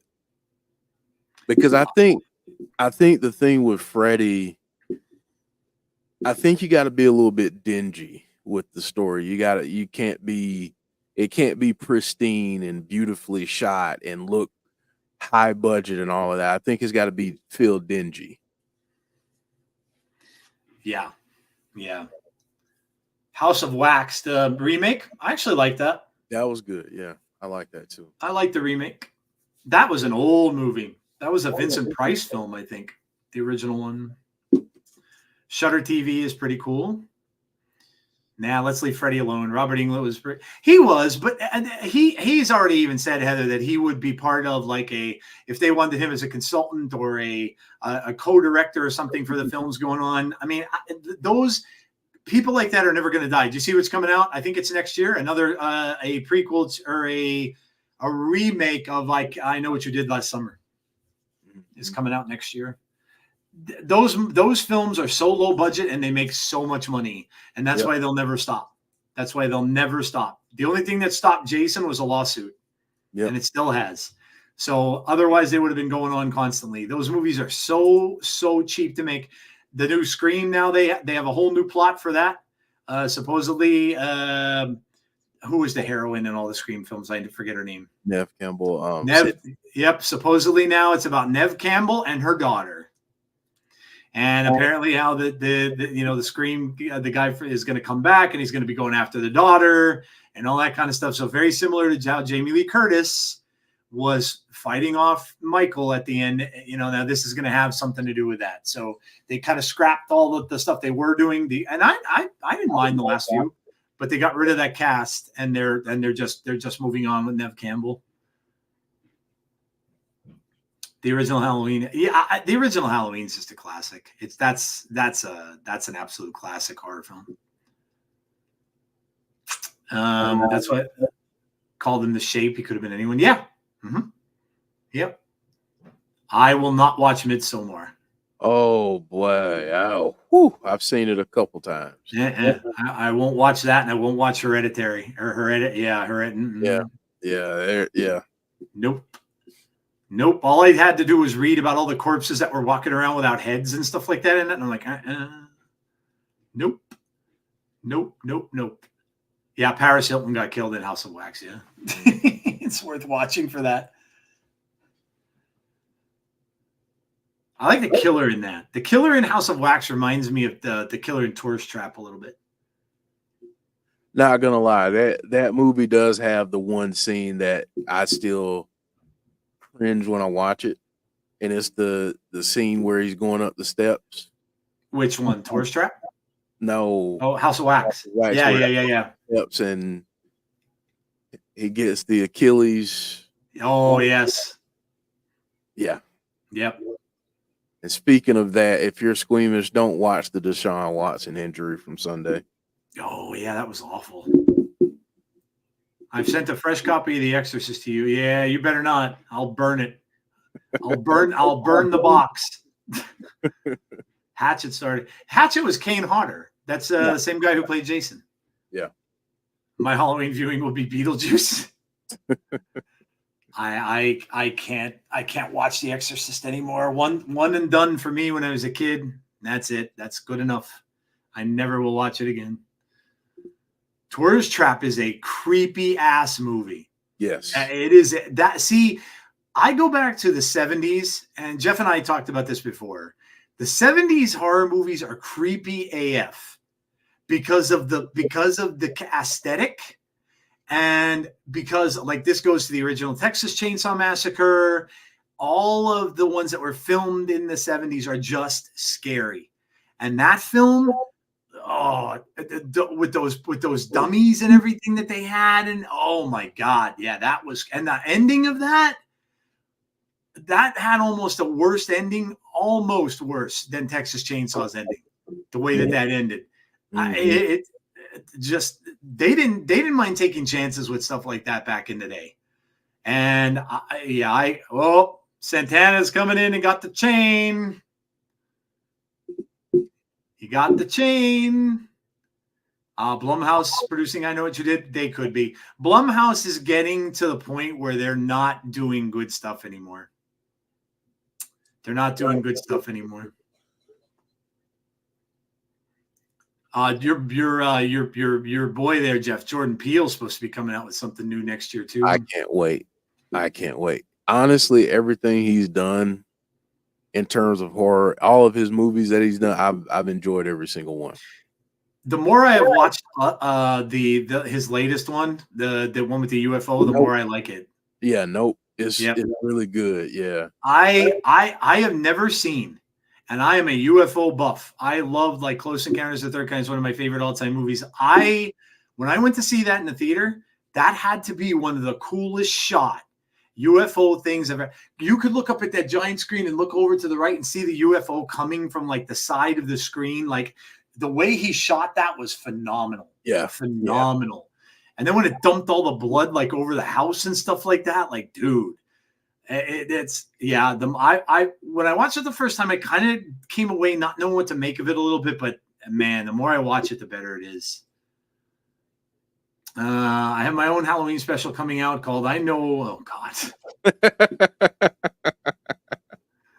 Yeah. Derek's in a nasty mood tonight. Derek said it's Mr. Nasty time. Nasty. I love Nope. I'm excited for the future of Santana's just there. They're all getting beat up now. Yeah. I'm excited for the future of Alien movies because Steven Spielberg has said he is working on a new one. Really? Yes. Yep. So I'm excited for that. I always loved Alien stuff. Brandon Davies, Sleepaway Camp is one of my favorite movies of all. One of the most unexpected, crazy ass endings you will ever see in a movie. Yeah. Completely and utterly unexpected. Like when I first saw that, I'm like, what the hell just happened? Like it's never, ever did I see that coming. Never. But yeah, man. Derek, I love you, says James. I'd love to see a good version of Resident Evil. Yeah. Unfortunately, they haven't hit that yet, but I agree. The Descent, good movie. Nope was stupid. The Giant Tissue. I didn't like. That was the only part of it that I was not. I rather would have had it stayed a UFO. Yeah, but it is what it is. It is what it is. I like the carnival aesthetic. I like the fact that they were watching the UFO from the carnival. They even have that set up where you can go and visit that. That whole set is set up. I think Universal somewhere. I enjoyed it. It said I loved it. Was the alien wasn't Little Green Men? Yeah. Mm-hmm. I mean, you kind of thought that would be because they were selling the Little Green Men toys and stuff there. Yeah. Evil Dead. Well, you gotta specify now which one. The first one, I remember sitting at my tray table eating a bowl of spaghetti when I watched that movie, and I was like, "It didn't last long." Nope. the spaghetti went right in the garden, and it was canned spaghetti too. It wasn't even homemade. It was that canned Chef Boyardee. Like yes, no, it was canned long spaghetti. Okay, that looked like slime. And there I am watching that when all the gore is going on, and I'm like, nope, and that went right in the garbage. Not during that movie. Oh man, I don't even eat when I'm watching that now. Not even popcorn. Yes, no, you almost can't. When a Stranger Calls, that's going back a ways. Yeah, that was a really frightening movie because again, nowadays you would never get away with that because people have cell phones. But when people are home alone and you got that call, oh, that part when the cops tell her he's inside the house, dude. Yeah, really good. You know what's a guilty pleasure horror for me? Phantasm. Phantasm, yeah, that's. I like Phantasm. Now they got weird as they went on, but Phantasm 1 is a classic. And the Tall Man, oh man, Angus Scrim. I met him at a horror convention. He is like a gentle giant, but he is creepy as all get out. When he's a boy and he gives you that big thing in it, I'm like, it got bonkers as it went along, but I love that film. Blair Witch, the original Blair Witch, is a classic. I believe that was true. I ended up watching a documentary that was a mockumentary on the Sci-Fi Channel, which I didn't know was a mockumentary. I didn't know what it was. I was watching it like midway through, and I'm looking at all this. I remember going and telling my wife, I'm like, you should hear this story. There's a bunch of people that were killed, supposedly in the woods, and they left a videotape. And then I come to find out it's all part of the movie. But that's what made the movie for me, was the fact that I thought it was true, and that's the father of found footage. The marketing of that movie, oh my God, was brilliant. So brilliant. Yep. So well done. Yep. And the fact that they had actors and actresses who were not known. Yeah. That's what really set it over the top. Very low budget. Very low budget. They didn't need to have a budget. It was all filmed outside. I mean, it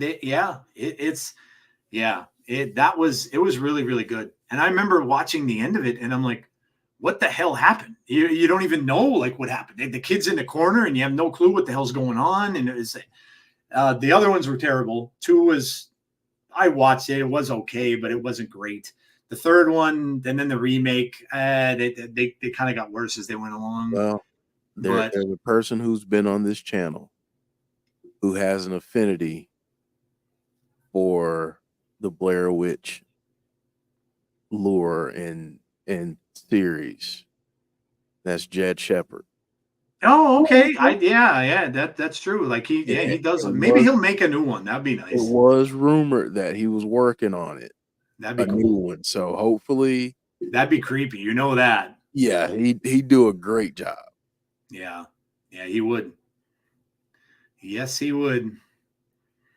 I was a young teen before Blair Witch, and seeing Faces of Death, knew Blair was fake out of the gate. Yeah, see, I went into it not knowing that. Now I found out a little bit before I went to see the movie, so I did find out. But I thought that was, like Jeff said, that was brilliantly done. Brilliantly done. But yeah, that's awesome.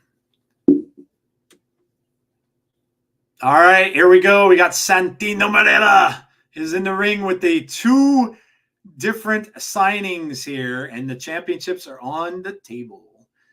Do you think the original Evil Dead was gorier than the remake? No, the remake is gorier. The remake is gorier. I will say the remake was done well, though. It was. Yeah. The remake was done. Yeah, the remake was good. They got silly after the first one, right? After that, then the second one was when he kept beating himself up with his own hand and all that stuff. And then you got Army of Darkness. Army of Darkness is a cult classic, but it's a very different movie. It's different, yeah. Yeah, very, very different movie. Now I won't see the new one. No way. With the possessed woman and nope, that'll never get seen. It was good. It was good. It looked like it was probably entertaining, but they said it was very.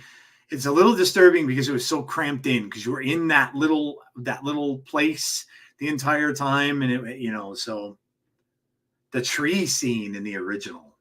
Oh man, dude, yeah. that was going kind of far for the timing that came out in. Yeah. And you know, I didn't expect that when I watched it, and I'm like, whoa, because I had to be, I was probably 14 watching that, I think. Who's going through the table? I love Army of Darkness. Hendry. There he is. Let's go. The over under on who's going through the table. Gio. Let's go. Joe Hendry. Oh, Terrence Sullivan. I hadn't heard about BET Uncut in a long time. I remember a tip drill coming on BET Uncut, and if you know what I'm talking about, give me a thumbs up in the chat. Grindhouse movies, the Tarantino ones. I loved Bulletproof. Bulletproof is the one with the car, right? Yeah. I like that one a lot because I love. He's one of my favorite actors. I love Kurt Russell, and I enjoy too. I did, yeah. I like those. I thought they were good. They really reminded me, Jeff, of going to the drive-in when you were a kid. Yeah. Because you had that little ads pop up and everything like that, and then you see like the little crackle on the screen sometimes because the movie would be given out a little bit. Yeah. Tip drill. Oh my God, you are in rare form tonight, man. I'm seeing some. We believe. Dude, you are in rare form, man. Yes, the car Death Proof. Yes, he was a stunt driver and he would kill people in his car. Yeah. Until he met his match, and then he got it right back. He got effed up. Yeah, he did. Those girls tortured his ass, man. He got the business. He did.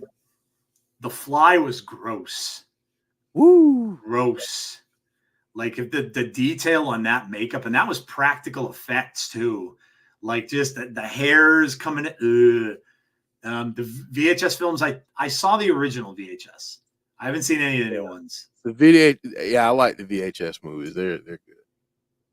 They were found footage then too. Yeah.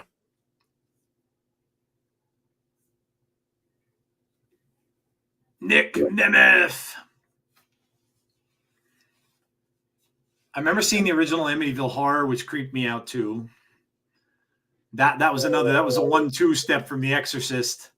Yeah. That was creepy as hell because again, look at that little lady. She's. Oh yeah, look at her. Oh, she gives him a big hug. Where's Heather? Heather, you probably want to knock her right out so you could get up in there. You're like, knock that lady out, baby.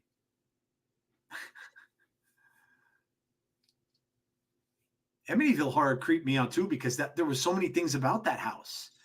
And they even ended up, there used to be a news show called PM Magazine where they went to visit that house and the owners took them through it and everything like that. Mm-hmm. The book was written by a priest. So that was freaky, man. That damn music, that's still stuck in my head. And there was no way I was watching the remake of that. No way. The Ryan Reynolds remake. Nope. Would like it if they did a Chucky versus Jigsaw movie. All right, here's Masha. Let's see what she has to say. I've said everything there had to be said.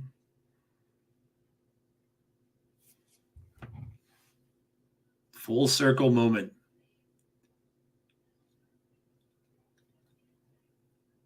Yep, that's right. Signed 3 years ago. If you watch Jaws in the background, in one scene you see the house. Oh, Amityville House? Yeah, well, that was filmed in Amityville. Yeah. They don't let people come near it anymore. They took out the windows from it too. The creepy eye windows and stuff like that. They took them out. So it's very hard to tell now what the house is, but they didn't want any more attention brought to it. Bound for Glory, I will finally beat you. I have the same Iron Maiden shirt that Nick is wearing. Amityville pissed me off, like most horror movies. Just leave the damn house, man. It's not that. It's not that serious. All right, so I got to tell a funny story about Amityville. My dad. I was talking to my dad about watching it. He said, "Ain't no way in hell I'm watching no shit like that." And I just started laughing. I was like, "Why not, Pop?" He said, "Look," he said, "if it would have been us, that movie would have been 3 minutes." We're out of here on the first boat out of Amity. Done. The first boat, man. We're gone. Done. That's so true, though. It's like Poltergeist too. When I watched the original one, I'm like, the minute I saw that fork stick, or what was it, the shelves standing up all over the place, I'm like, okay, we're out. We're gone. Out. I don't care how much we've spent for this house. We're out of here. We're gone. There's no way I would stay. I'm like, oh, I'm not staying here. Yeah, no, that's it. Yeah. If the house says get out, deuces, I'm out. That's it. Deuces. You're up in the attic. It's like, get out. It's like, I'm going. I'll see you. Just tell you what, let me have a couple hours to pack and I'm out. An 11-year journey, says Joe Hendry. And it's come to this point. Crowd cheering. I've never shared this publicly.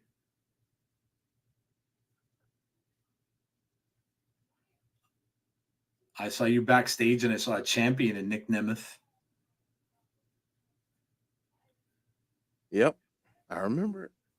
I played the part of a lawyer on TV. And now there's a legally binding contract. He was Rusev's lawyer. Oh, yeah, that's right. Mm-hmm.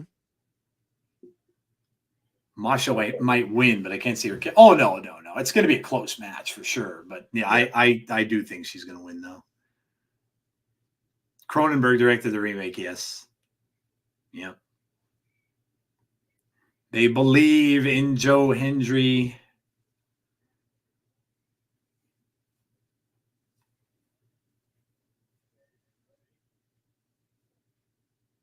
Did you ever see the movie Motel Hell, Jeff? Oh, yeah. With the guy where the big pig head? Yeah. That's a good one. That's almost like a little comedy horror. I remember those people that he buried out in the farm, and like in the back in the farm in the back, and then he picked them like plants. Jaws, one of the few horror films that I think does not have a remake made. No, they will never. Steven Spielberg said there's 2 movies he will never allow to be remade. Jaws is one of them, and Back to the Future is the other one. He said he will never give the rights away to do it. So yeah, you'll never see a remake of Jaws. Although, look at all the other shark movies that have been out since then. The one with LL Cool J, which I actually didn't think was bad. That one where they're in that undersea lab or whatever it is, Deep Blue Sea. I didn't mind that. And there's been other shark movies and stuff too since then. But no, Jaws will never be remade.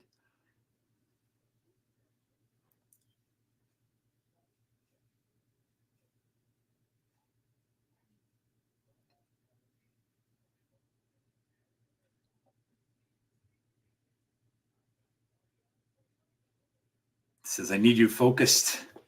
Focused. You're in the ring with the best. Is that you in the front with the title? Is that you with that holding the belt? Are you holding the belt there? Was that you? Heather, was that you holding that title belt? Were you wearing the gold? It wasn't Sharks, but Piranha 3D was good for what it. I saw Piranha. Oh, God, here he comes, Frankie Kazarian. Now, Heather, you got to tell me, was that you? Were you holding a belt? This title match between Nick and Joe will be interesting. However, will there be some shenanigans? Yeah, I wouldn't be surprised. Joe Kazarian breaking up the love fest.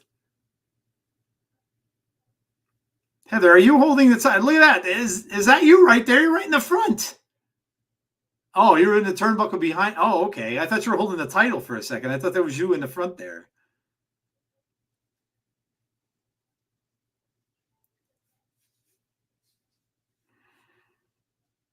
Oh, he's going to tell us how he became the referee. You suck. You suck. You suck. You slobs would shut up. I'll tell you how that happened.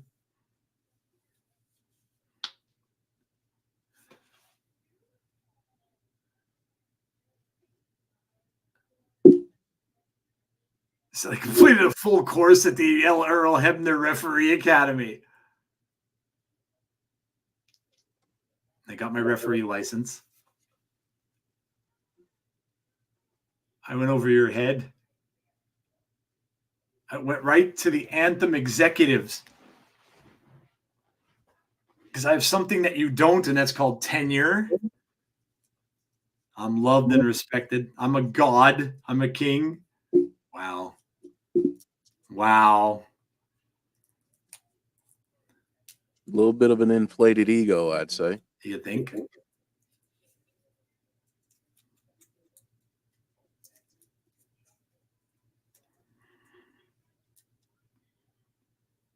You're a king, Frankie Kazarian. Oh, man. Oh, Frankie, don't go there, buddy.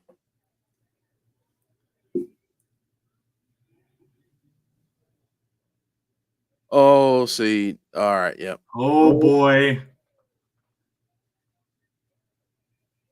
Now he just now the whole room hates him. The whole room hates him. What? Nikolai. He called her Nikolai? I want to see her kick his ass now. Me too. He's earned that. Come on, Masha, kick his ass. They're all yelling it too. Kick his ass.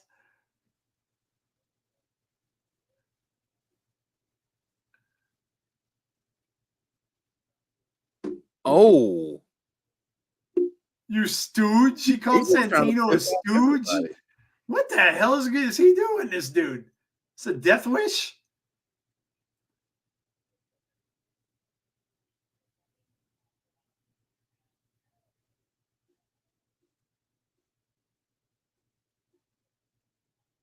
Mm.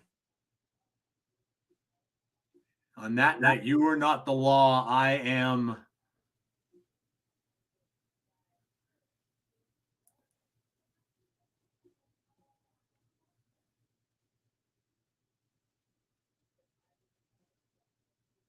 John said because Arian's going through the table. You might be right. They might all put him through the table simultaneously.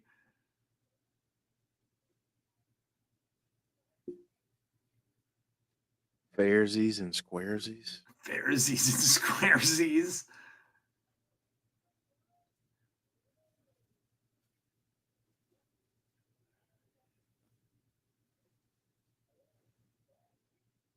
He's talking about himself.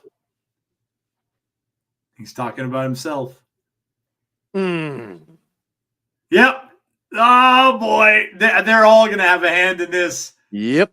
They're all going to have a hand in this. He's going to get beat up by Jordynne. He's getting beat up by every one of them, and he's going through the table. Jordynne graces him. Look at Nick. Nick doesn't. Nope. Nick's going to let Masha hit. Nope. Going to let Joe take a shot. Here we go. He can't even get away from Jordynne Grace. Oh. He's going to let Santino hit him. He's going to call him a son of a gun. You summon a gun. Oh, no. Oh, my God. Did he spit in his eye? Uh-oh. Cobra. We're getting a Cobra. Yes. Cobra. There it is. Oh, he gets the Cobra.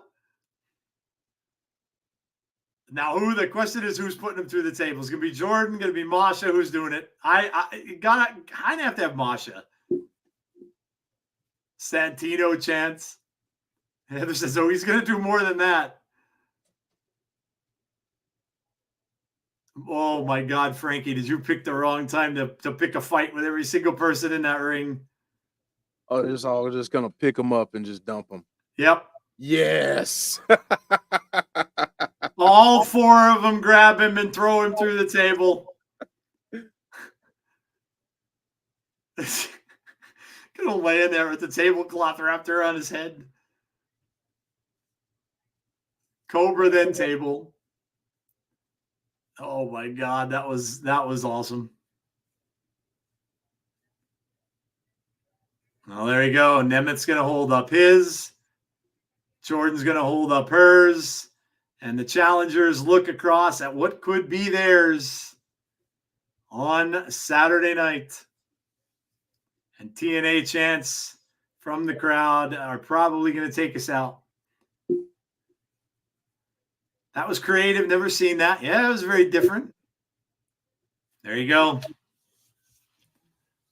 That is it. Next up is Bound for Glory, guys, on Saturday. Make sure you come out and join Jeff and maybe Tazzy and yeah, join the guys on Saturday. I'm unfortunately going to miss it. It just came at a bad time. But you can bet I will be watching more than likely when I get home or early Sunday. I'm not going to spoil myself because I want to find out who wins and stuff like that. But yeah, to make sure you come and join the guys though on Saturday night, starting at 6:15. Did you say 6:15? Yeah, 6:15 p.m. Eastern Standard Time start for us on Saturday night. So make sure you come out and join the fun of the stream. It should be an amazing, amazing night of wrestling. I'm sad I have to miss it. Cobra the table, that was creative. Never seen that, and it's over. That was a fun ending. Kazarian went over Santino's head. Yeah, apparently he went to Anthem Management, is what he said. So, yep. Good stuff, man. It was a good go-home show as usual. They're always usually really good. I will have to make my husband watch this later. Glad I had it on the DVR. 9 out of 10. See you all on Saturday.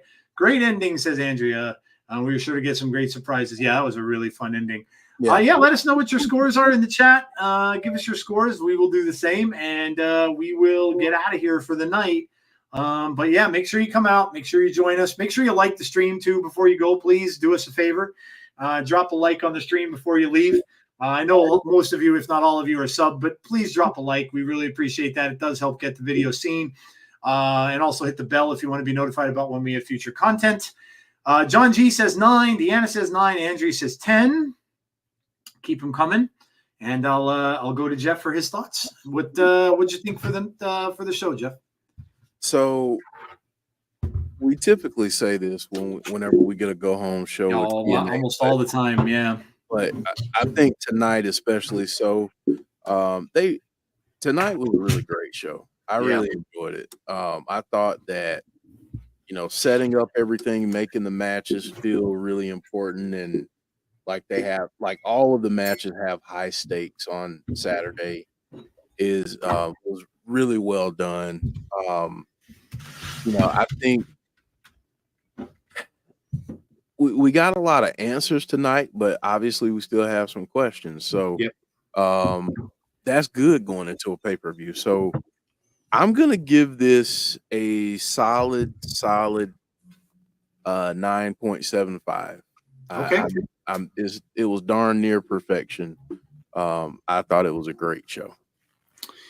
With all the added stuff that they put in here, and all the little added nuances and little things, and the ending was fantastic. But with all of that, I would say that I think for me it's worth a 10. I enjoyed it. I really thought it was done really well. Like Jeff said, when you can put all those little things into it where you're not 100% certain or sure what's going to happen, and all that kind of stuff, I think that makes it even better. That makes it even better overall. And so, yeah, I'm gonna go with a 10. I think it's been a little while since I've liked the show this much. Not to say that the shows weren't bad at all, but this was I thought this was really well done. Knowing that they're going into a pay-per-view, getting everybody all fired up and everything like that to watch Bound for Glory. So yeah, it definitely accomplished that mission. So I thought it was really, really good. Great ending to a pretty good BFG go home show. 9 out of 10. Derek says a 9. Andrew says 9 out of 10. Tonight's show's 9 out of 10. Contract signing 10 out of 10. Wasn't the best go home show for me, but Kazarian saved it at the end. 8 out of 10. 9.7. Same here. Have a good night, everyone. Yeah, they will see you on Saturday, John, for sure. Swag fan says a 9, and Michael King says a 10. TNA Bound for Glory, TNA's WrestleMania. It was great, says Little Silver. All right. Well, that is going to do it for us for tonight. Hope you all had a good time. I know we did. And yeah, please make sure you join Jeff and Tazzy at 6:15 on Saturday night, 6:15 p.m. Eastern Standard Time. I'm sure there will be more matches announced as well. That we already did see one, but I'm sure there'll be a few more if it's going to be starting that early anyway. But yeah, enjoy it, guys. Have fun. Yeah, enjoy the show. And I'll have to check it out and make sure I stay off of Twitter because I'm sure all the results will be there. So yeah, have a great one, guys. Please stay safe, be kind to one another always, and hopefully we'll see you all on Saturday night for Bound for Glory. Have a great night, guys, and we will talk to you soon.